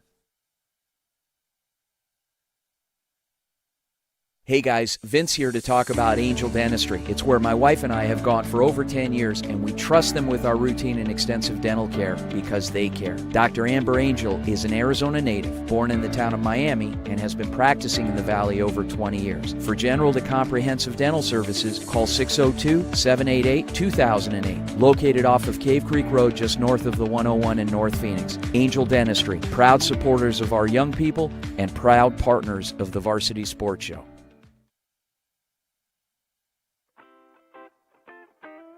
The Angry Crab Shack in Tempe, with an experience so good it remains indescribable, with something for every seafood lover. Try one of their amazing custom seafood boils, sandwiches, appetizers, and salads. Angry Crab Shack Tempe is located east of I-10 on Warner Road, 480-674-3847. The Angry Crab Shack in Tempe. Come ready to eat.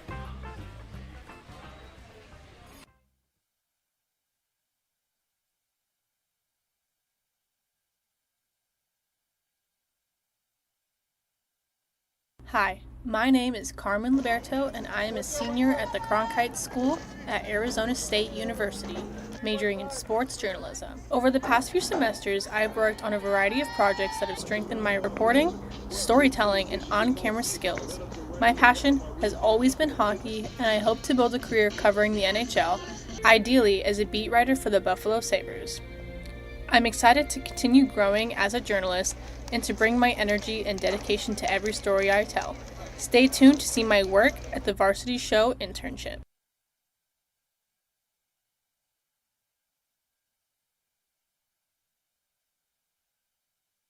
Overwhelmed by crushing medical bills that keep you up at night? Imagine the heartbreak of delaying care for your family because of sky-high deductibles, copays, and surprise out-of-pocket costs. It's a nightmare no one should face. At Fountain Hills ER and Medical Center, we've partnered with Instinctive Health Pass to deliver Health Pass, your emotional lifeline for true peace of mind. Visit instinctivehealthpass.com today. Sign up to slash costs on unlimited future visits and erase current outstanding bills from using our facilities, saving you thousands in worry-free relief. Hey guys, Vince here from the Varsity Sports Show. Nothing beats a hometown touchdown, on the field and on the table. Join us at Zips or Goldie's, where families, friends, and teams come together for great food. They make everything fresh, like their hearty burgers or irresistible focaccias. The restaurants are family friendly with a huge menu and plenty of seating. Goldie's Sports Cafe is in Scottsdale at Via Linda and Mountain View Road, and Zips Sports Grill has 14 Valley locations. Come hungry, see you soon at Zips or Goldie's. Hello everybody, my name is Antonio Gutierrez and I'll be interning with the Varsity Sports Show this upcoming fall semester with the broadcast team. I'm a current rising junior at the Arizona State University Walter Cronkite School of Journalism studying sports journalism. During my 3 years at the Cronkite School, I've been able to cover multiple sports with the Sun Devils, including volleyball, basketball, and baseball this last spring. During my time, I've learned valuable skills both in front and behind the camera, helping expand my passion for the love of sports. I'm very excited to work with my peers this upcoming fall to not only better myself, but help better themselves to become all-around good journalists.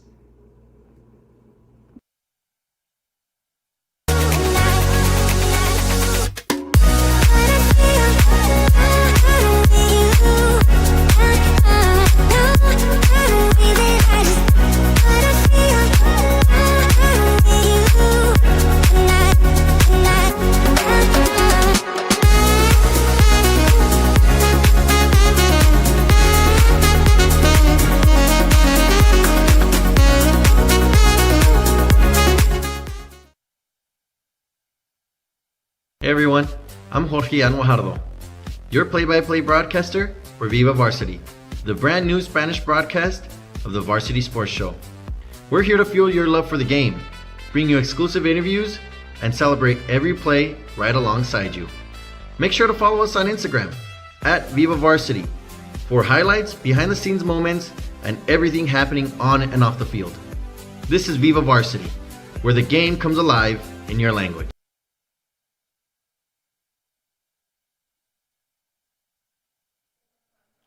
Hello, welcome back to Mountain Point High School here in Phoenix, where we are starting off the second half between the Papago Pumas and the Salt River Scorpions. Papago leads this one by a score of 25-9 as they scored a touchdown on a run by Xavier Newman right before the end of the first half. Kind of a slow-moving first half, some penalties, not a lot of running the ball whatsoever, but what did you see a lot, Adam, that you maybe enjoyed? Yeah, I mean, I definitely enjoyed the defense. The defense has been good on both sides of the ball. We've seen 3 interceptions, I believe, by the Pumas and 2 for the Scorpions. So it's been an exciting night on defense. Offensively, both teams have struggled, but as you alluded to, the Pumas were able to score going into half. So that's going to set them up nicely here as we open up this second half. Now they get to receive the ball already up by a good amount. We'll see if they can maybe extend their lead and let this game kind of get out of hand for the Scorpions. For the Scorpions, not a lot of passing game, right? I mean, they got 1 completion from Bean, who came in the game late in the first quarter after 2 pick sixes early. You had Bean come in. He completed a deep ball to one of his receivers, but then after that, it was just a little bit all over the place. He completed the pass to Heaven Duran, and after that, it was just a bit of a mix of bag of what you're going to get. Neither team really able to run the ball whatsoever as well. Defensive line's doing a good job so far today, also getting a lot of pressure. We'll see how the coaches talk to their guys in the locker room, and we'll see if they can kind of just get going. Yeah, we'll see if either team's offense can maybe get a little rhythm in this half. Both teams struggling, but Pumas did find a big reception at the end of that half. Now up 16. We'll see if they can extend that here. And the kick is away as the Pumas will take it from the 5-yard line. The Pumas, great return here from the returner out across the 30 up to the 32-yard line. And they will have great starting field position as we kick off the second half. Yeah, good return there from deep in their own territory, able to take it up to about the 32-yard line, and that is where the Pumas will start. A nice return there by, I believe, number 20, Vernon Harrison Jr., the defensive back. Now we'll see if the quarterback situation stays the same. It looks like they are going to run Newman onto the field. He had some good throws in the towards the end of that first half. Unfortunately, the receiver is not helping him out. We'll see if they can get that together here in the second half. Xavier Newman able to use his legs, though, to score at the end of the first half. I thought he was really good, Xavier Newman, when he came into play. No, me too. And we'll see if he continues on his hot streak here in the second half. Newman in the gun, running back to his left, 4 wide. He's going to throw across the middle. He's going to find his receiver. And there he goes. Burst of speed. Number 3, Kavion Belcher. There he goes. Stunned to the end zone. Touchdown, Pumas on the first play from scrimmage. Kavion Belcher. Touchdown, Pumas. Yeah, that was a great play by Belcher there. Using his speed, finally, Newman gets a receiver to help him out, makes the big catch there, and ends up bringing it all the way into the end zone. No one could catch him. Explosive run there by Kavion Belcher, the defensive back playing wide receiver tonight, 6'3", 179 out of Chandler, Arizona, showing off his speed there. We'll see if they bring in the funky formation now. Pumas, no, they're not going to. They're just going to kick this one normally. So they figured it out. They figured out they should be kicking. Yeah, every time it was a legal formation, and now they're not going to take another missed conversion. Just going to go for the easy extra point, and we'll see if they can knock it in. But a flag flies. It looks like it was good, but we'll see what this flag is. Colton Reyes made the extra point. It seems the flag is going to be on the Scorpions, as the Pumas are already trotting off the field as it is. It will be,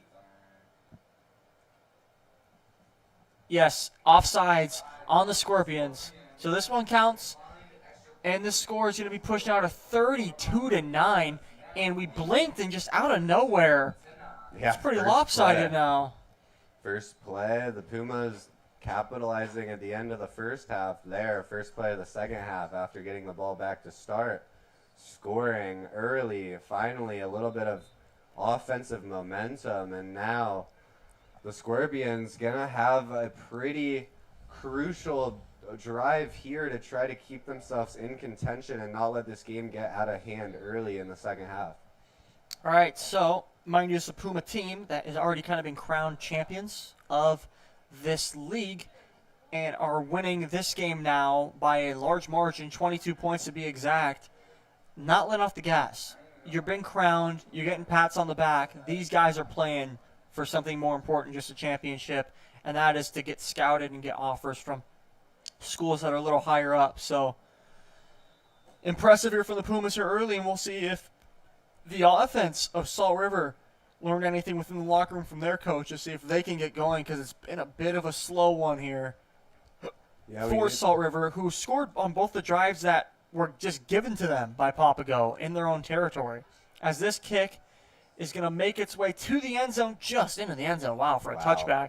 So the Scorpions are going to start at the 20. And for Salt River, they kicked a field goal, scored a touchdown. Both times were on turnovers on downs, and then the muffed punt that they got the ball at like the 6-yard line of Papago. So they have not been able to put a drive together and score tonight. We'll see if they finally can here. Yeah, that's absolutely right. The offense has really struggled besides those few drives where they have been able to score after a nice setup by their defense / special teams. Now, deep in their own territory, going to really need to get something going here. Bean is going to remain the quarterback on the field, at least for this drive. Out there for the Scorpions, number 19, Richard Bean. We'll see if he can jumpstart this offense. Wasn't really able to in the first half, besides a few good throws. His running ability was kind of shown a little bit too, as he's going to hand this one off to the running back. Finding room. There goes the running back up the field for the Scorpions. Number 29, Heaven Duran with a big run for the Scorpions.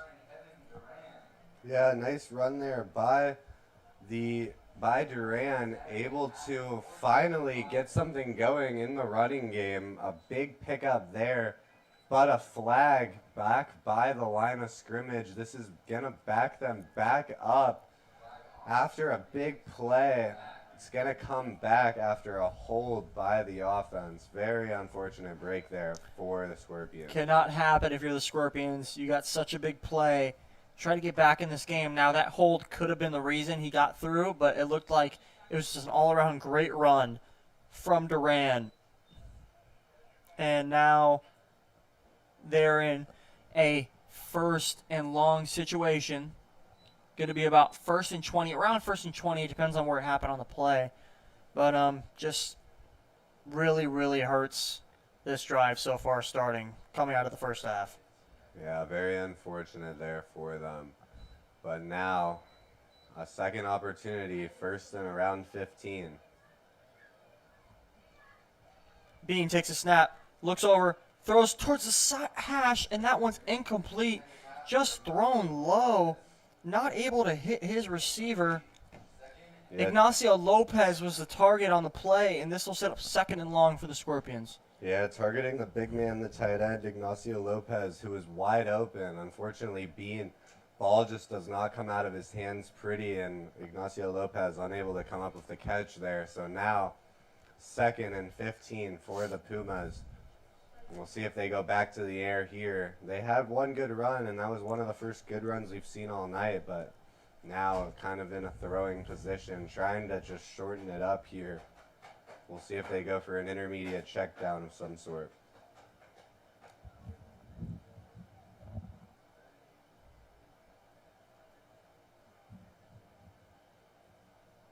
Bean in the shotgun, running back to his left, takes a snap, throws over. That one's going to fall, and that one's intercepted. That one's intercepted by number 3 of the Pumas. He takes it back for a touchdown. It's Kavion Belcher, who just scored a touchdown offensively, and now he's got a pick 6 defensively. Yeah, what a great play by Belcher there. Able to intercept the ball and return it for another pick six. His second score of the game, one on offense, one on defense. A big night for Belcher. Kavion Belcher having a night for the Pumas as they extend their lead out to 38-9 at the moment. Yeah, now just trying to tack in an extra point. We'll see if they continue to go to the air by the field by an extra point, and it looks like they are. No funky formation once again.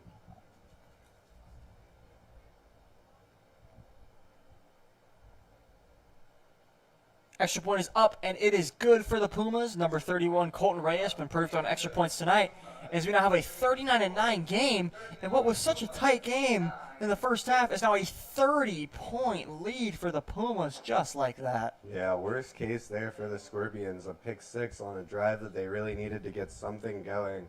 And now it'll be interesting to see if they keep Bean on the field. He has now the same amount of pick sixes as Crafted to start the game. Oh, that's right. Yeah. Wow. 2 pick sixes each. And it's just been a tale of defense tonight for both teams, but especially the Pumas, who have really capitalized on all of the interceptions they've had. 39-9 ball game. Just kicked off the third quarter, and the Pumas have already scored 2 touchdowns. A few guys back to return deep for the Scorpions.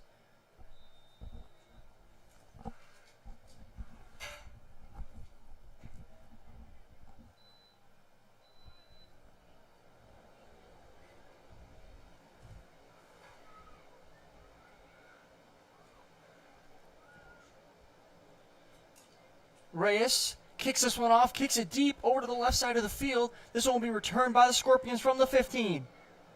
We'll see how much they can get on this return, up towards the 30, just across the 30, about a 15-yard return for the Scorpions. Once again, it's going to be solid field position, but can they get something going offensively? It's been the case all day today. Yeah, on the return there, Noah Cox able to get around 15, as you said, but the Scorpions very much struggled on offense. Now, once again, a crucial drive to try to keep themselves in the game. The Pumas very much showing off why they were the team to beat this year, as they lead by 30 points. 30 in a game points. that right before half was only about a 9-point game. Then Pumas score a touchdown, extend their lead, then extend their lead even more to start the second half. And now, after that pick six by Bean on the last drive, Pumas up 30. 30-point lead for the Pumas here, 13:40 left in the third quarter, as Bean's still in the game for the Scorpions. And this snap is over his head. It's a rough snap. Bean able to jump on top of it. That's the second time this has happened while Bean's been in the game for the Scorpions. Just going backwards again as he heads over to the sideline to get a call from his head coach. That's going to be a loss of a lot of yards. Matter of fact, it's going to be a loss of about 11 yards. So it's going to be 2nd and 21 for the Scorpions. Yeah, a huge mistake once again by the Scorpions. As you alluded to, we've seen one of those already tonight. Now a second, essentially equivalent to a penalty, actually even worse than most. Going to back him up more than 10 yards now. 2nd and 22 for the Scorpions after a rough snap. 2nd and 21. Bean bobbles this snap, and he's got nowhere to go. He's brought down in the backfield. This offense just continues to go backwards for the Scorpions, and they're going to lose more yardage. It's going to be a loss of about 5 yards on the play. Now we're talking about almost 3rd and 30 here for the Scorpions after throwing a pick six. Yeah, that was another unfortunate snap. It was actually a good one this time by the center, but Bean, a little bit of trouble getting the snap, and the little bobble ends up costing him, and the Pumas take advantage and get the sack, and now a 3rd and extra long here for the Scorpions, who very much need to get points on the board. Not a lot in the playbook for 3rd and almost 30. Bean's going to drop back and throw across the field. This one caught by Ignacio Lopez. He makes his way up to the 20-yard line. He about gets back the yardage from that last play. setting up give or take about 4th and 24, 4th and 23. A long way to go for the Scorpions, and the punt unit comes on. Yeah, unfortunate there for the Scorpions. Once again, a drive stalls, another 3 and out, and it's very much been a tale of defense, and especially the Pumas defense. They've really played their hearts out tonight.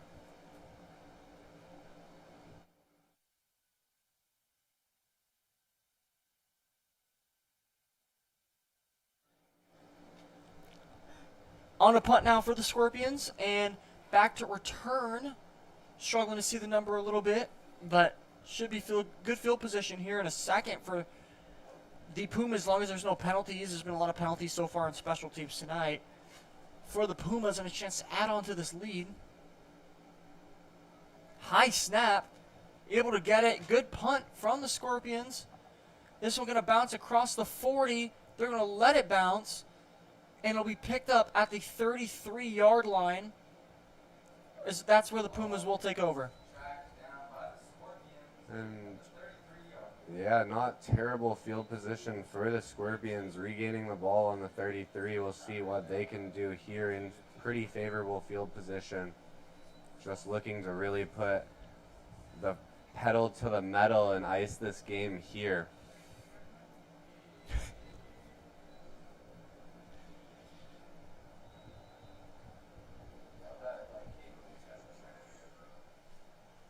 Xavier Newman and his gang come back onto the field now, looking to try to add on as they hold a 30-point advantage in this game, looking to try to get to 40 on this possession now. Newman lines up in the shotgun, 4 wide, 1 running back to his right. It's a screen pass over to his receiver, makes a juke, and now goes upfield. Here goes his man. Up the field, we got a flag. A flag comes in late as we got some pushing and shoving over towards the sideline. And we got extracurricular flags well after the play. In on the catch was number 9, Jeremiah Bethia. Yeah, that was a nice play there by the receiver, able to pick up a good chunk of yards, but a flag at the end of the play, and then a second one. We'll see if maybe these are offsetting penalties or if both end up going against the Scorpions, who really can't afford to give that big of a chunk of yards up. Well, no doubt there's going to be a hold here, I believe. A spot foul on the Scorpions. But after the play, there's definitely going to be a personal foul on sportsmanlike conduct, probably on both teams. There was almost a bit of a skirmish going on over the sidelines as the blockers took each other out of bounds. Yeah, once again, a little bit of a discipline issue, and we'll see if it ends up costing the Pumas or the Scorpions as we await a call from the ref. Here it comes. Looks like the initial signal is that it's going to be against the Pumas, and it is going to be a hold, as you said, Matt. A hold, then after the play, it's on sportsmanlike conduct. Also on on Papago. So 2 penalties on the Pumas, but it should still result in a first down because it all happened well after the receiver had already picked up the first down, including the hold. So they will be moving back, a long way back, but it still should be 1st and 10 for the Pumas. Yeah, not ideal. Looks like they may set this up as about a 1st and 17 now. But at least it's a first down, so we'll see what the Pumas can do after a big play. Once again, we've seen quite a few big plays by both teams tonight taken away, and that time, once again. All right, first down for the Pumas, as they are going to take this handoff, and it is up the middle for a gain of a few. So it was a first down because the hold took place after the first down. Then the unsportsmanlike conduct penalty pushed them back. So it was it's 1st and maybe 20 here, 1st and 15. It's a long margin. Finally, a little bit of a hole there on first down in the running game. I haven't seen that a lot tonight. Yeah, a little bit of a hole. Unfortunately, nowhere really to go. Good job by the Scorpions once again controlling the run, but they're going to need to step it up in the passing game. They've allowed a few big shots, and now down 30, can't afford to give up anything else. Newman takes a snap now, looking towards the left hash. That one's caught by his receiver, and up the field he goes. Number 19 with the catch on the play, Joseph Guerrero. Yeah, able to get past the original line of scrimmage there, and now setting up a much more manageable 3rd down and around 5. We'll see if the Pumas can put a little bit of ice on this game and take some time off the clock. In the scores we've seen so far tonight, no team has really been able to put together a long drive, just some big defensive plays and a few big shots for both teams down the field. Now the Pumas find themselves with a 3rd and 5. We'll see what they can do here. Newman still in at quarterback. He made a nice throw on that last play. I thought he was going to get hit, but able to somehow deliver the ball to his receiver and now set up this much more manageable 3rd down. Newman in the gun with the running back to his right now. Takes a snap. He's going to run up the middle to QB Power, and that one's going absolutely nowhere. Loses about 5 yards on the play. The Scorpions stand tall, and it looks like they will be able to force a punt now. Yeah, nice play there by the Scorpions defense, able to stand tall as you said, and now a long 4th down. Looks like they might keep Newman on the field, but I don't see why you would ever do that. It's give or take about 4th and 10, and this offense with Newman has been able to pick up 10 yards pretty effortlessly at times. So, I mean, up 30, they're keeping their foot on the gas. For sure, but here we go. It looks like they're going to bring the punting unit out. So now, just trying to push the Scorpions back deep into their own territory. We'll see if they can do so here with this punt.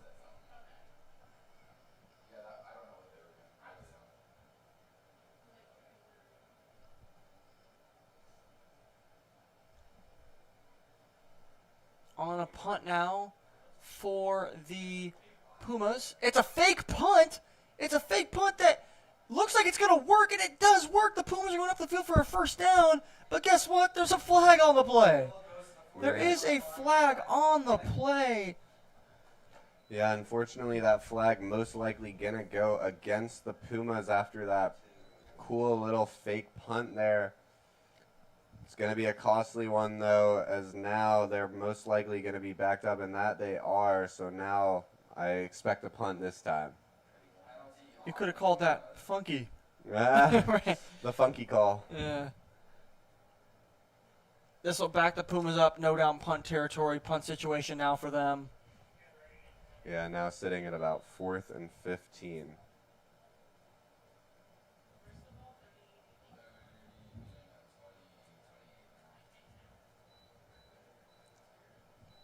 Punting now, getting ready to punt are the Pumas.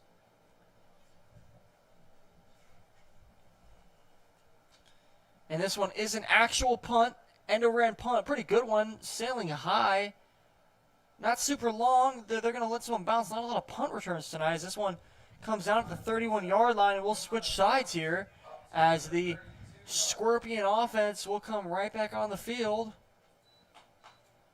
Yeah, very favorable bounce there for the Pumas. It was a little bit of a skied kick, but the rollout ends up rolling around the 30-yard line, and that is where the Scorpions will start the drive now, as we've alluded to, desperate to get some points on the board and cut into this 30-point lead that the Pumas have managed to put themselves into.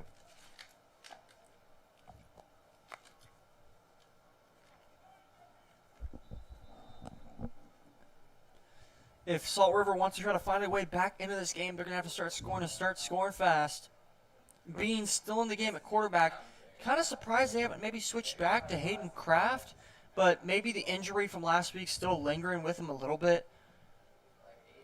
Yeah, you never know. Certain injuries can affect your ability to throw the ball. It was a lower leg injury. Okay, that is what would affect it. So now, still seeing Bean in there. Richard Bean is on a read option, not able to get a whole lot.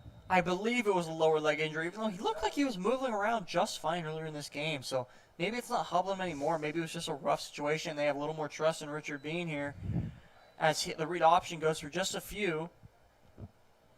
Yeah, that's absolutely right. It seems like they just have a little bit more trust in Bean, but it's been a rough game for both quarterbacks for the Scorpions. Looking for a little bit of momentum now.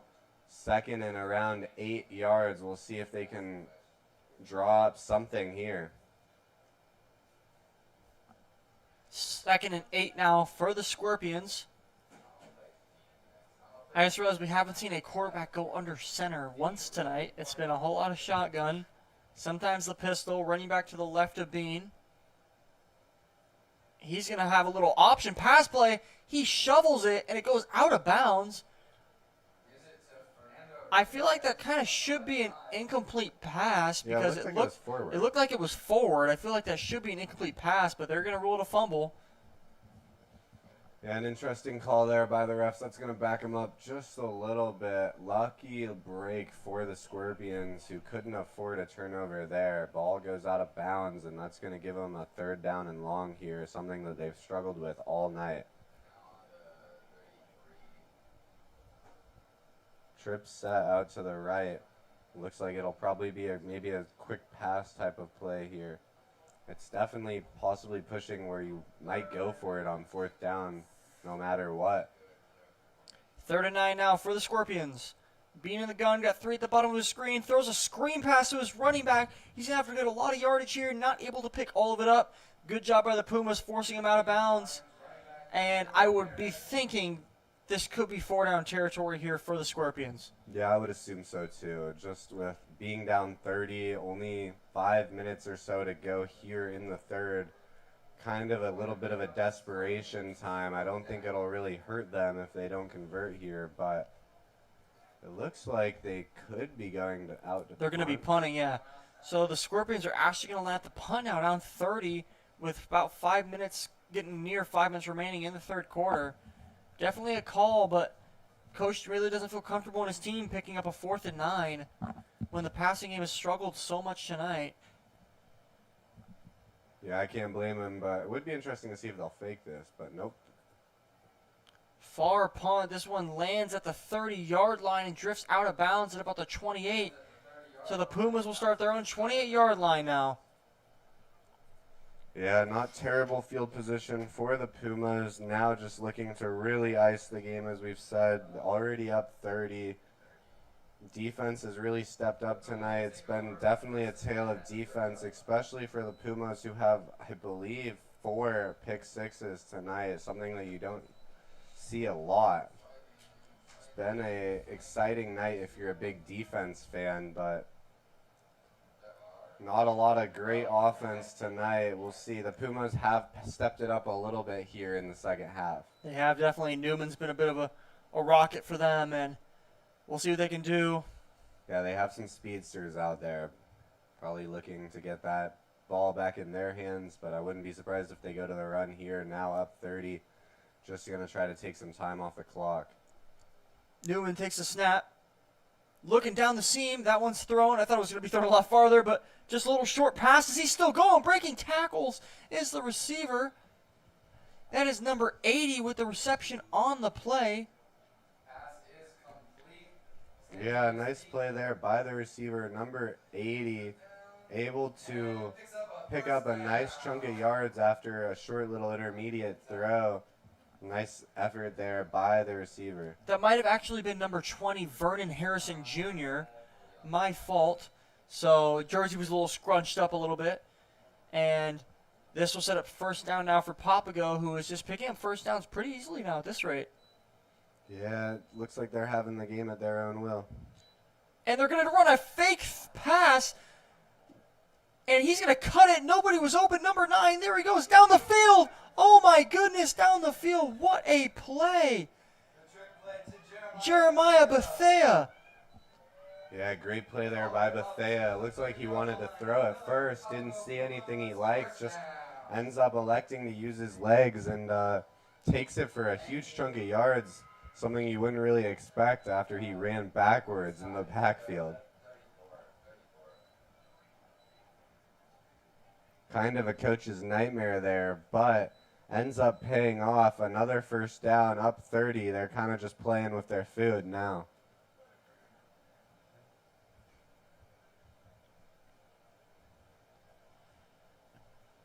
Newman lined up in the shotgun. Takes a snap, rolls over to his right, a little bit of a boot play. He's going to cut back, throw down the seam, and that one is almost intercepted on the play. Yeah, it looks like it went through the hands of number 9, Jeremiah Bustilos, who's had an impact on the game tonight. I believe he may have an interception earlier. Unfortunately, that time, unable to come down with it. Would have been a big one for the Scorpions, and now the Pumas in deep into Scorpions territory. We'll see if they can continue their success that they've had so far this drive. Newman, play action, throws it over, a little bit of a RPO option. Down the field goes the receiver, Jeremiah Bethea, who's come up really strong now on this drive. And that's going to be near a first down for the Pumas. And this has been a much quicker quarter than some of the past ones. Clock has been rolling quite a lot. A lot of good completions. And we're going to take a quick break, and we will rejoin you very shortly. Stay tuned, folks.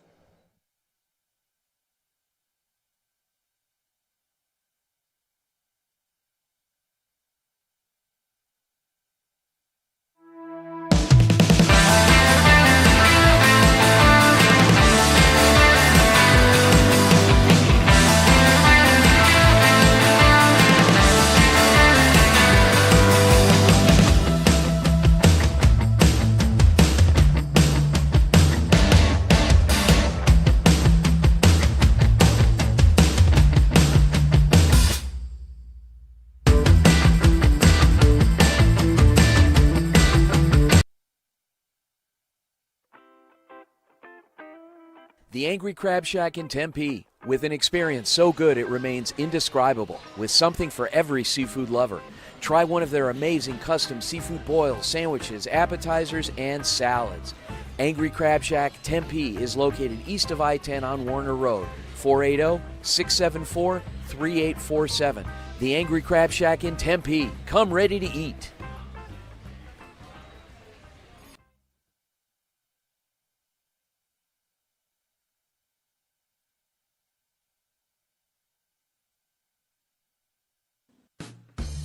HJCAC is your one-stop source for all your automotive and heavy-duty air conditioning parts, supplies, and equipment. They're family-owned and have been the Valley's go-to for all your auto AC needs since 1982. Whether it's for your everyday or vintage car, commercial, or off-road vehicle or equipment, HJCAC has you covered. Call HJCAC, AA-PAK, the AC experts at 602-254-1116 and ask for the Varsity Special to get 10% off your purchase. Hey fans, Vince with the Varsity Sports Show. You've had the rest. Now treat yourself to the best Japanese grill in Arizona. It's the Boss. Boss Bachi Japanese Grill in Mesa. Grilled shrimp, steak, and all the best veggies with or without a twist of spice. Sure to please everyone. Dine in or take out. Located at University and Country Club in Mesa. Open daily. 602-859-3759. The Boss. Boss Bachi. Hablamos Español.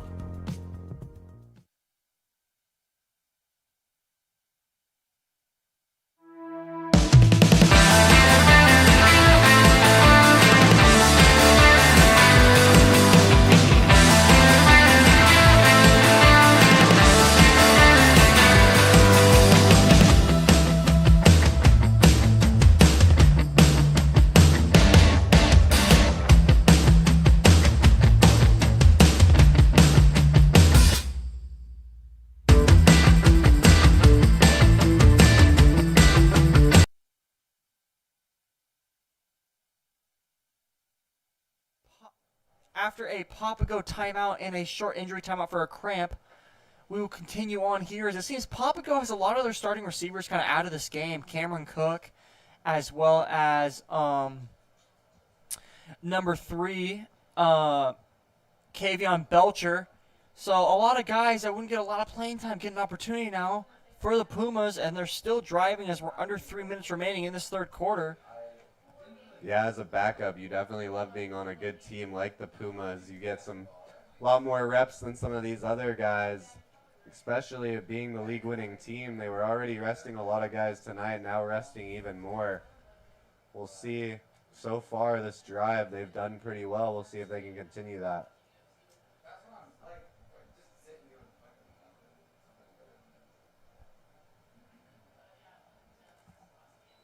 Newman with a snap, throwing deep into double coverage, and it was caught, but he lands out of bounds.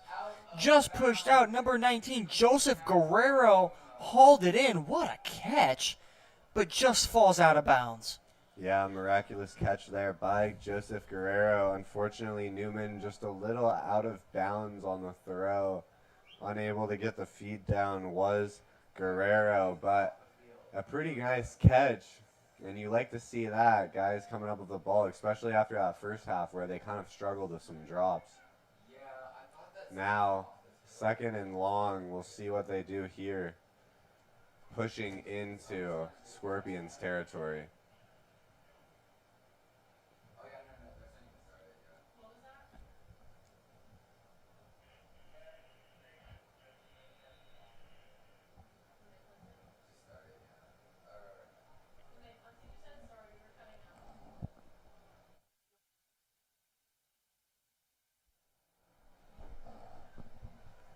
Second and 10 now for the Pumas. Handoff to the running back. Not a lot going. Able to break one tackle. Multiple guys around him now. It'll be about a gain of 4 yards. And this will set up about 3rd and 6 now for the Pumas. Finally running the ball. Yeah, right? Up 30 and no reason to not run the ball. Let the clock run down and just get off the field with a nice victory. And, yeah, on that run there was Marlon Robinson, number 24, from Mountain Point. A not too bad of a run, shortening up this 3rd down. And now Pumas in favorable field position. We'll see if they can capitalize.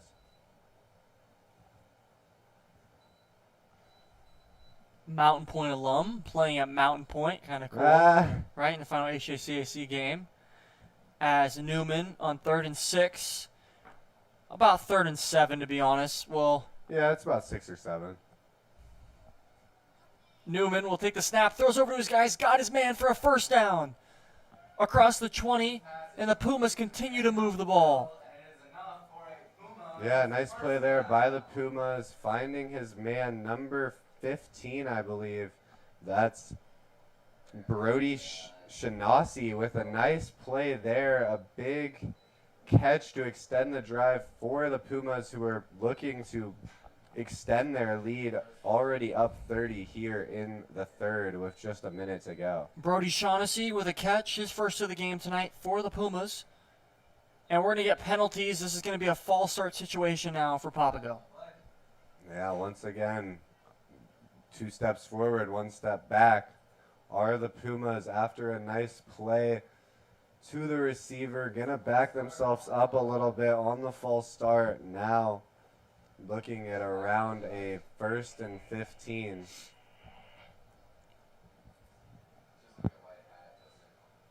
First and 15 now for the Pumas, setting themselves back. No doubt this offense can pick something like this up. It's been so explosive tonight. Newman, I think, has had a really, really good game. And it's kind of surprising he didn't start the game, right? Yeah, I've been very impressed with his play so far tonight. He's looked very decisive, very in control, and we'll see if he can do something here. Newman, that throw out to the left hash is incomplete. And this will now set up 2nd and 15 as we're under a minute left in the 3rd quarter. Yeah, defended there by number 27, Dory. A nice defensive play, a little bit of a duck ball by Newman just after we were talking about how good he's been. Unfortunately there, not the best throw, but still Puma's ball with looking at 2nd and 15 here.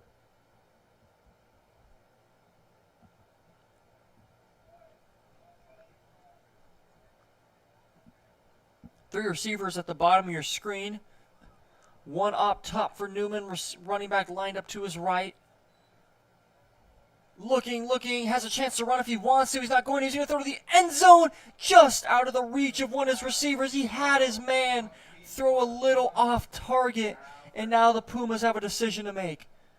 Yeah, that was it. I like that shot there by Newman. Unfortunately, not quite in the range of his receiver, but a nice play by Newman, who's, as we said, looks very good tonight there, able to keep his eyes downfield and find a man. Unfortunately, just unable to come up with the catch there. And now 40 seconds to go in the 3rd.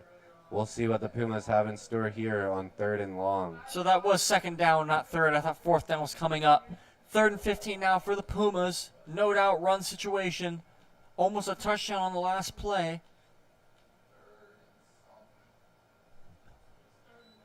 Newman looking, finds his guy, and that one is almost intercepted. Badly underthrown. Yeah. Setting up 4th and 15 now. Nearly intercepted there by number 23. Fortunate drop there for the Pumas, but already up 30. It doesn't really matter too much, and we'll see if they elect to kick the ball here. Looking at around a 40-yard field goal, and they are going to try. So they went from not letting the kicker do extra points to letting him kick a 40-yarder. Colton Reyes, he's got the leg. He's been incredible tonight. We'll see if he can add another dynamic to this Papago arsenal. And this one's on a line drive, and this one is no good. Just wide left. It'll stay a 39-9 game. Looked like it had the distance from our angle, but not able to find and go through.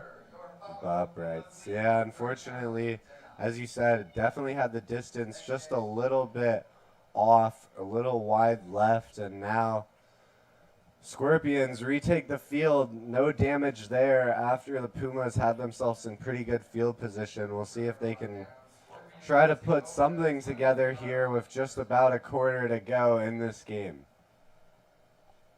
It'll also be interesting, do they have Bean on the field right now? Yes, they do still have Bean on the field, yep. Richard Bean in at quarterback still. Yeah, they must have something up with Kraft. He only played a few drives at the start, had some bad balls, and now Bean continuing to stay in on the field after a little bit of a rough start to the second half. Does have a touchdown pass. He does. Can't discredit him. After they started their drive at the 6.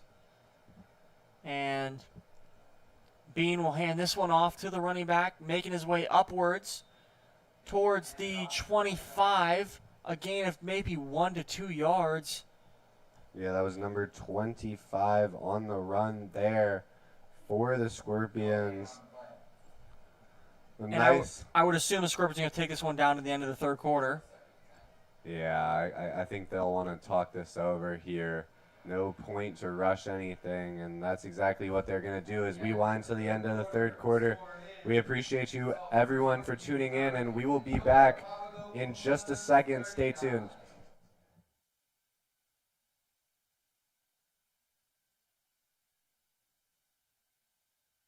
Hi, I'm Adam Maggard, and I'm excited to be joining the Varsity Sports Show team this semester. Over the next 4 months, I'll be covering high school and junior college sports across Arizona. From Friday Night Lights to heated rivalries, I'll be bringing you highlights, interviews, and the stories that make local sports so exciting. What I love most about sports is the passion, the community, and the way that every game has its own story, and I can't wait to share that with you. So be sure to follow the Varsity Sports Show all season long. It's going to be an incredible ride, and I can't wait to take you with me.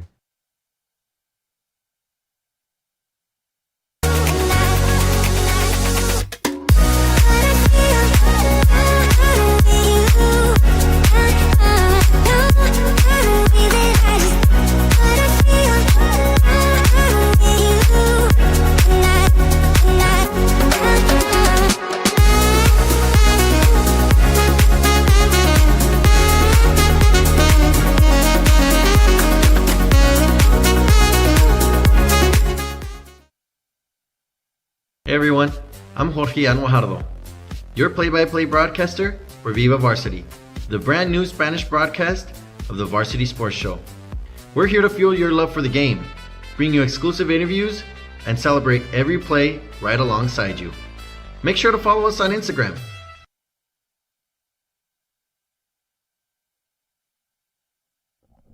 And now Bean in the backfield, gonna look to throw. Pressure comes a little behind his receiver and nearly intercepted.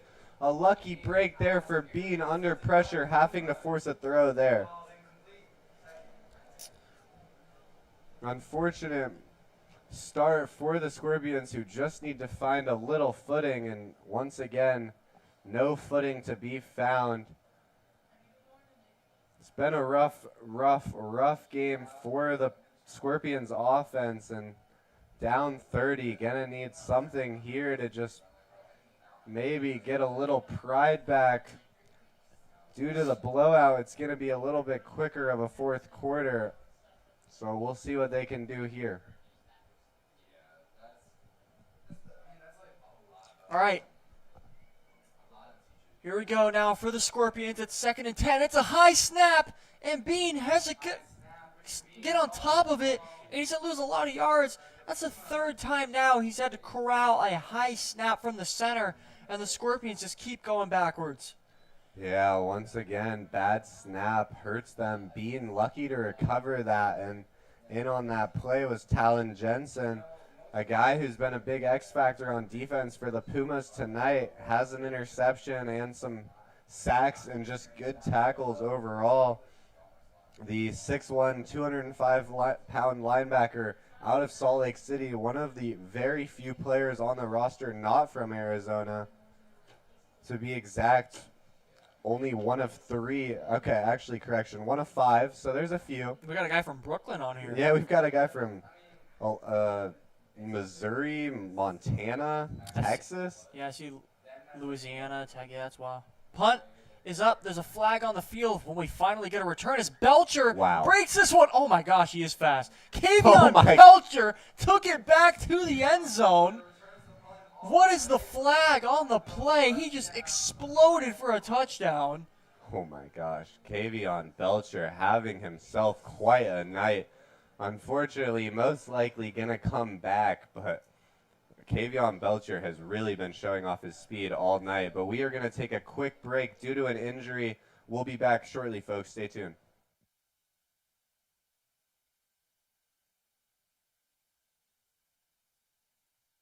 Hey guys, Vince here from the Varsity Sports Show. Nothing beats a hometown touchdown, on the field and on the table. Join us at Zips or Goldies, where families, friends, and teams come together for great food. They make everything fresh, like their hearty burgers or irresistible focaccias. The restaurants are family friendly with a huge menu and plenty of seating. Goldie's Sports Cafe is in Scottsdale at Via Linda and Mountain View Road, and Zips Sports Grill has 14 Valley locations. Come hungry, see you soon at Zips or Goldies.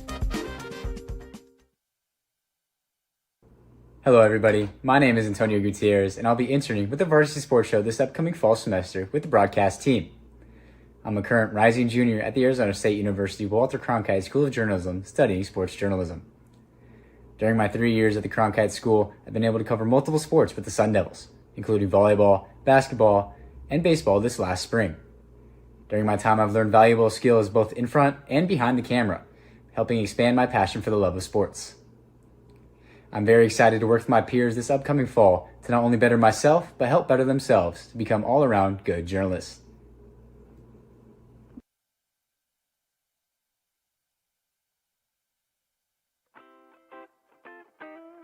The Angry Crab Shack in Tempe, with an experience so good it remains indescribable, with something for every seafood lover. Try one of their amazing custom seafood boils, sandwiches, appetizers, and salads. Angry Crab Shack Tempe is located east of I-10 on Warner Road, 480-674-3847. The Angry Crab Shack in Tempe. Come ready to eat.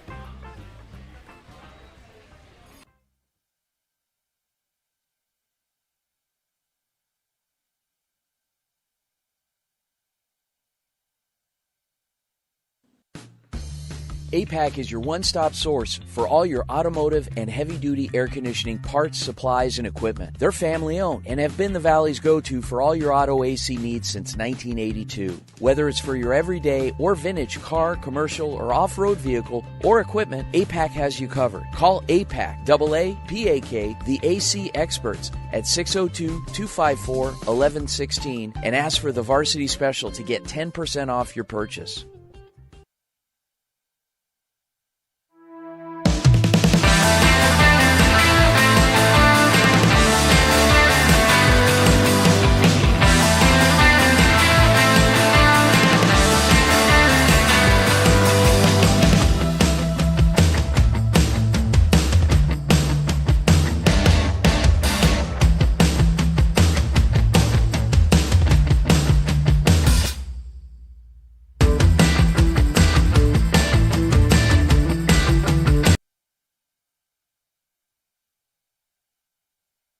My name is Danny McDermott, and I'm a junior in the Walter Cronkite School of Journalism and Mass Communications at Arizona State University.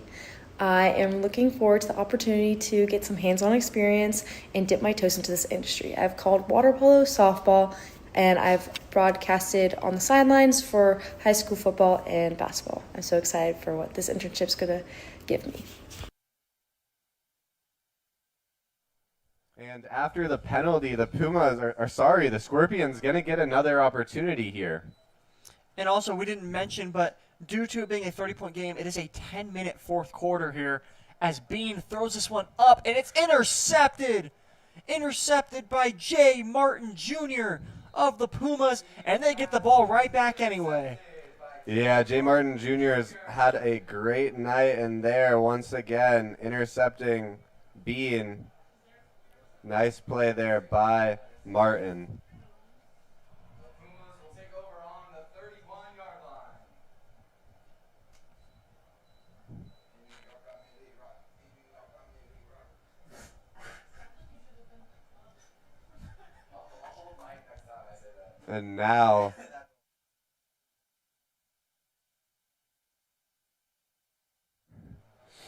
And now the Pumas gonna get the ball back after that interception by Jay Martin Jr. And now game very much out of hands for the Scorpions. Pumas just looking to add to their ego. Essentially, they're going to run the ball here. And they did change quarterbacks too. Now in number 1, Manny Deuce Pino, who we've seen a few times on those funky formations, but this time going to be the real quarterback. Deuce in the game. We'll see if we can drop a touchdown on the Scorpions here with around 8 minutes left in this game. A lot of guys in the game that wouldn't regularly get a whole lot of playing time, and it's good to see them get in the game and still be productive. Snap taken. This one's thrown, and it's caught. A great catch across the middle by Camarion Bell. His first catch of the game and target for a first down. Pino completes his first pass of the game. Yeah, nice play there by Bell, able to get open, find a hole, and just make it an easy target for Deuce, and able to pick up the first down there. So now the Pumas, who have looked a lot better on offense in the second half, driving once again. But they did drive on the drive before and ended up trying a field goal, which unfortunately was not good. So we'll see if they can maybe redeem themselves.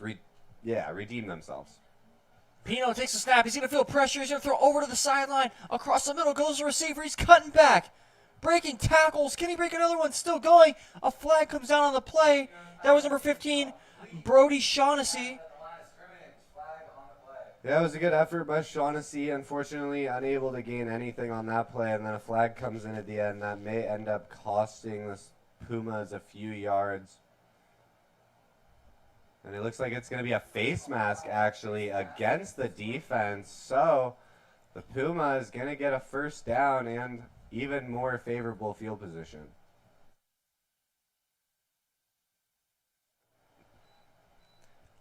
$15 yards up the field on top of the explosive play. Go the Pumas, and once again they are in Salt River territory here. The ball placed at the 33-yard line, 34-yard line of the Scorpions. Pumas in business once again. Can they hit the 40 bomb in this game? This is a handoff to the running back.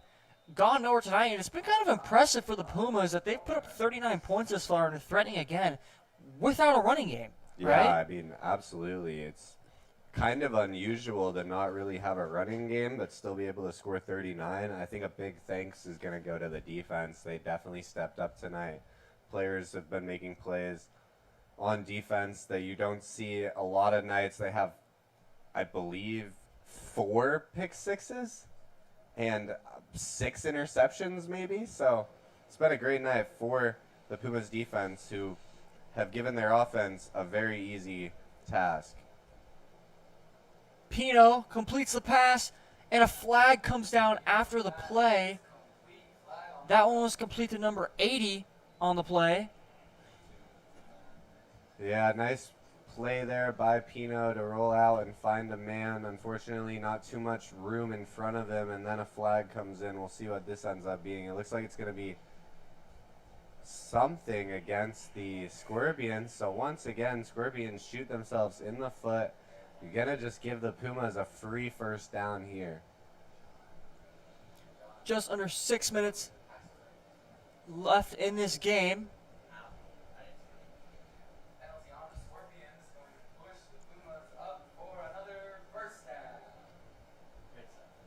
And now Pumas driving deep into Scorpions territory after the quarterback swap.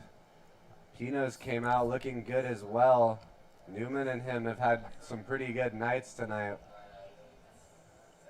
It's a read option play. There goes Pino to the end zone. Touchdown, Pumas! Great keeper there by Pino. Just tricked the whole defense. Everyone went for the running back, and Pino kept it himself, tucked the ball in, made it hard to see, and walked in for one of the easiest touchdowns he'll probably ever have in his career. So a nice play there by Pino, and that's going to put the Pumas up 45-9. And they're going for two. All the guys on the coach on the sideline have the twos up. So they're being aggressive here, up 45-9 in this game.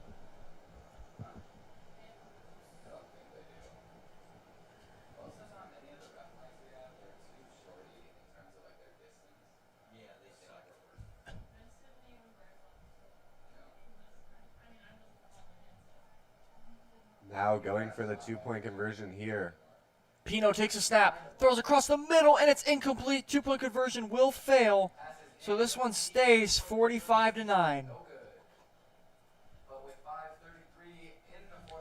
Big lead for the Pumas after that touchdown. Game is definitely over. Unfortunate night for the Scorpions, who have really struggled to get anything going on offense. Defense hasn't played bad, but the offense not helping the defense, and that's going to cost them the game tonight. Just 6 minutes, under 6 minutes to go here in the fourth.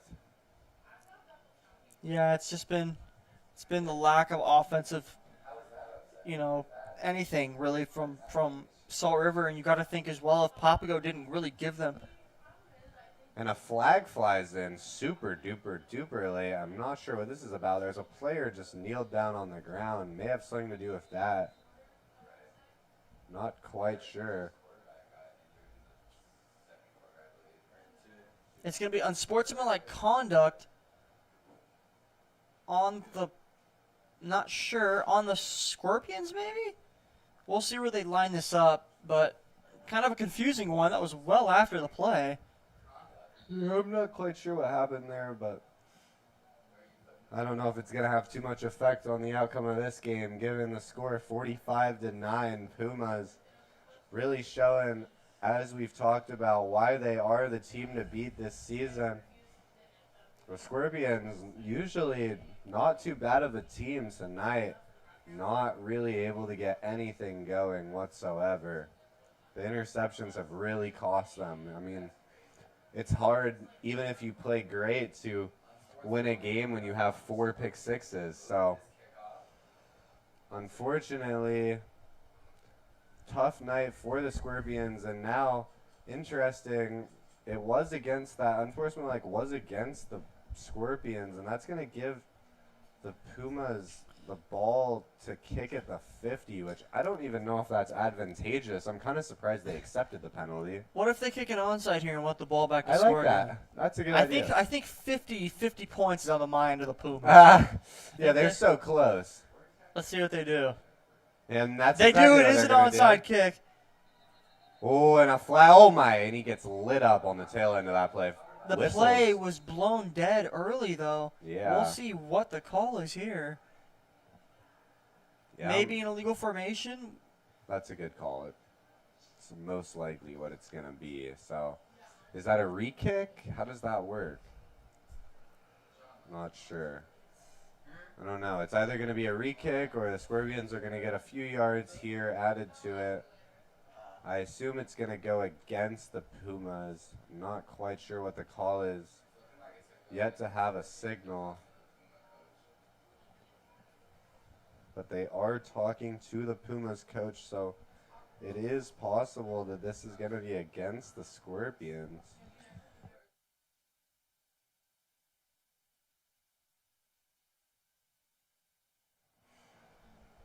Let's see what the call is. We're going to get a re-kick from the 50 again. So negate what just happened, even though 2 seconds did come off the time. And from the 50, the Pumas will re-kick. Yeah, interesting there. I'm not sure we really got any explanation, but they're just going to go for a re-kick here. And we'll see if they go back to the onside now. Not as surprising. And they are just going to kick it. That's going to sail right out the back of the end zone. So a touchback, and out comes the Scorpions at the 20-yard line. It is still Bean in at quarterback from what I can see. Yeah, looks like Bean is going to stay in at quarterback. It's been a rough night for him. He started hot, came in after Kraft had 2 interceptions, threw a deep ball, found a man, and then has struggled a lot since then.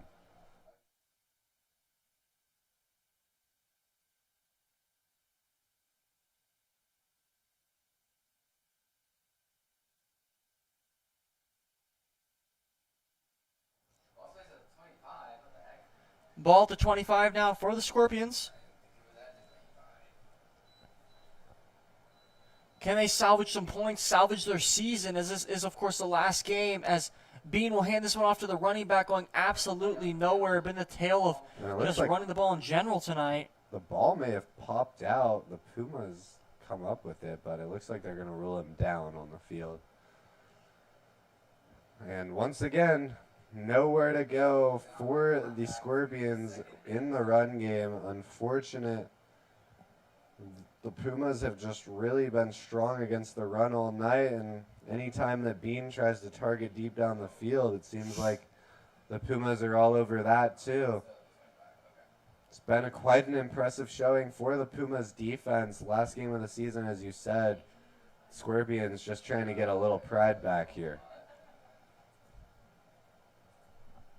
Bean in the shotgun as we're under 5 minutes remaining now in this game. As we're going to get penalties here, it looks like we had a jump. This could be a false start that warranted the defensive end coming across. Yeah, waiting for an initial signal. Here we go. And it is going to be a false start. This is going to push the Scorpions back a little farther. 4:32 remaining in this game. Yeah, it's been a rough night for penalties for the Scorpions. Anytime they get anything, it ends up getting backed up by a penalty. But this will... No, it's still going to remain second down here. Now 2nd and 15. Scorpions really struggling to get anything going. Just looking for any breath of life.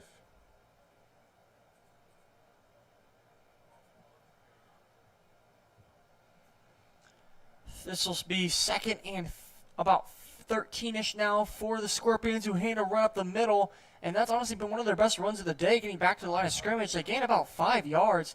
And this will be 3rd and 10 now for the Scorpions as we hit under 4 minutes remaining in this game. Yeah, you're absolutely right. That is one of the better runs we've seen tonight, and it's still not even a great one. Still now 3rd and long here. We'll see what they can do. They've really struggled in the passing game, but most likely a passing down here. As the time ticks down, 3 minutes and 30 seconds to go in the 4th. We really appreciate anyone who tuned in tonight. I'm Adam Magger, joined here with Matthew McCord. It's been a fun one, a defensive battle. If you're a defensive-minded person, may enjoy the game more than an offensive person. I think a Puma fan has enjoyed this one all over the field tonight.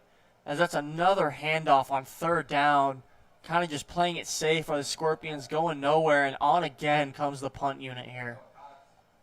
Or are they just making substitutions? We'll see. No, Bean's coming off the field, so the Scorpions are bringing on the punt unit on 4th down, not even thinking about going for it. Yeah, it's been a busy night for the punter, number 17, Diego Cardenas, who now is punting yet again.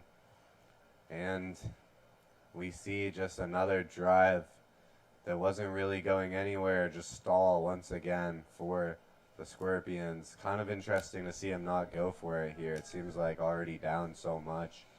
No point not to, but they are going to elect to kick the punt here, and we'll see what happens. We will have a 2-minute warning, of course, or a 2-minute timeout is what they call it in college, 2-minute warning in the NFL. And here comes the punt, and it just gets off. Not a very far punt as it bounces in front of the 50, and it goes back towards where Salt River was, down at the 45-yard line. So Papago will have the ball in Salt River territory to start their drive and what will likely be their final drive of the game. As we have hit the 2-minute timeout here, the 2-minute warning has come across at Mountain Point. We will see you guys right after this when we come back from this quick break.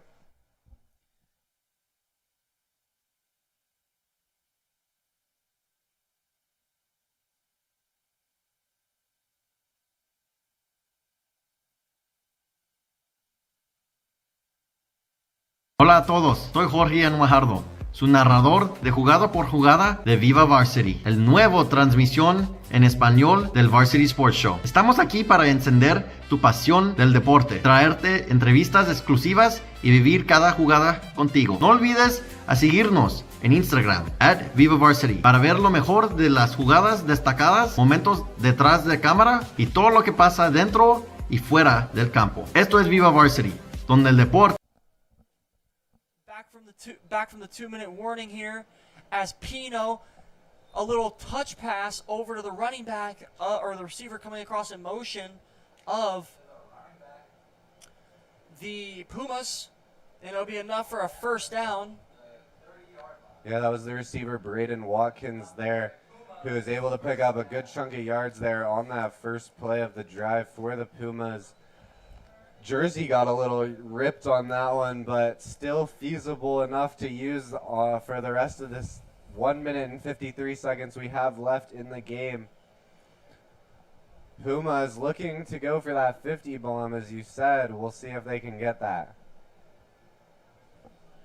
A minute 53 remaining, like Adam said. Not a lot of time to get it. But with how their offense has been playing, I wouldn't put it past them. Oh, this looks like victory for them. No, they're going to kneel it. So Papago is going to be conservative, is going to be okay with finishing this one off in a victory formation. Kneeling it down are the Pumas. Are going to take this one to the end of the game. What a game it has been tonight for the Pumas. League champions and come out blazing with a lot of guys that, with two rosters that are really missing a lot of players. And Salt River, I thought, looked pretty good last week against Arizona Christian, but Papago was not playing around tonight after already, being so good throughout the entire season. They wanted to finish on a high note, and tonight they did. Papago came out with a mission early, defense stepping up big, a few pick sixes, and then the offense stepping in towards the end of the first half and into the second half. And now victory formation is Pino as they just kneel it out.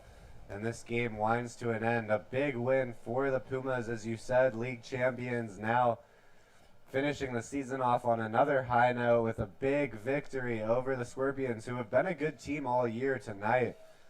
Really struggled. It just shows how good this Pumas team is. And now just under 45 seconds to go here in this half. One more kneel now for the Pumas. The final play of their season. Pino kneels it down. Victory formation. That will end this one. What a game for the Pumas. A big victory in the final game of the season. And that'll do it, folks, for the Varsity Sports Show. I'm Adam Maggard, joined here with Matthew McCord. Matthew, it's been a fun one. Unfortunately, a lopsided game, but we really appreciate anyone who tuned in, and we will catch you guys next week. Have a great night, everyone.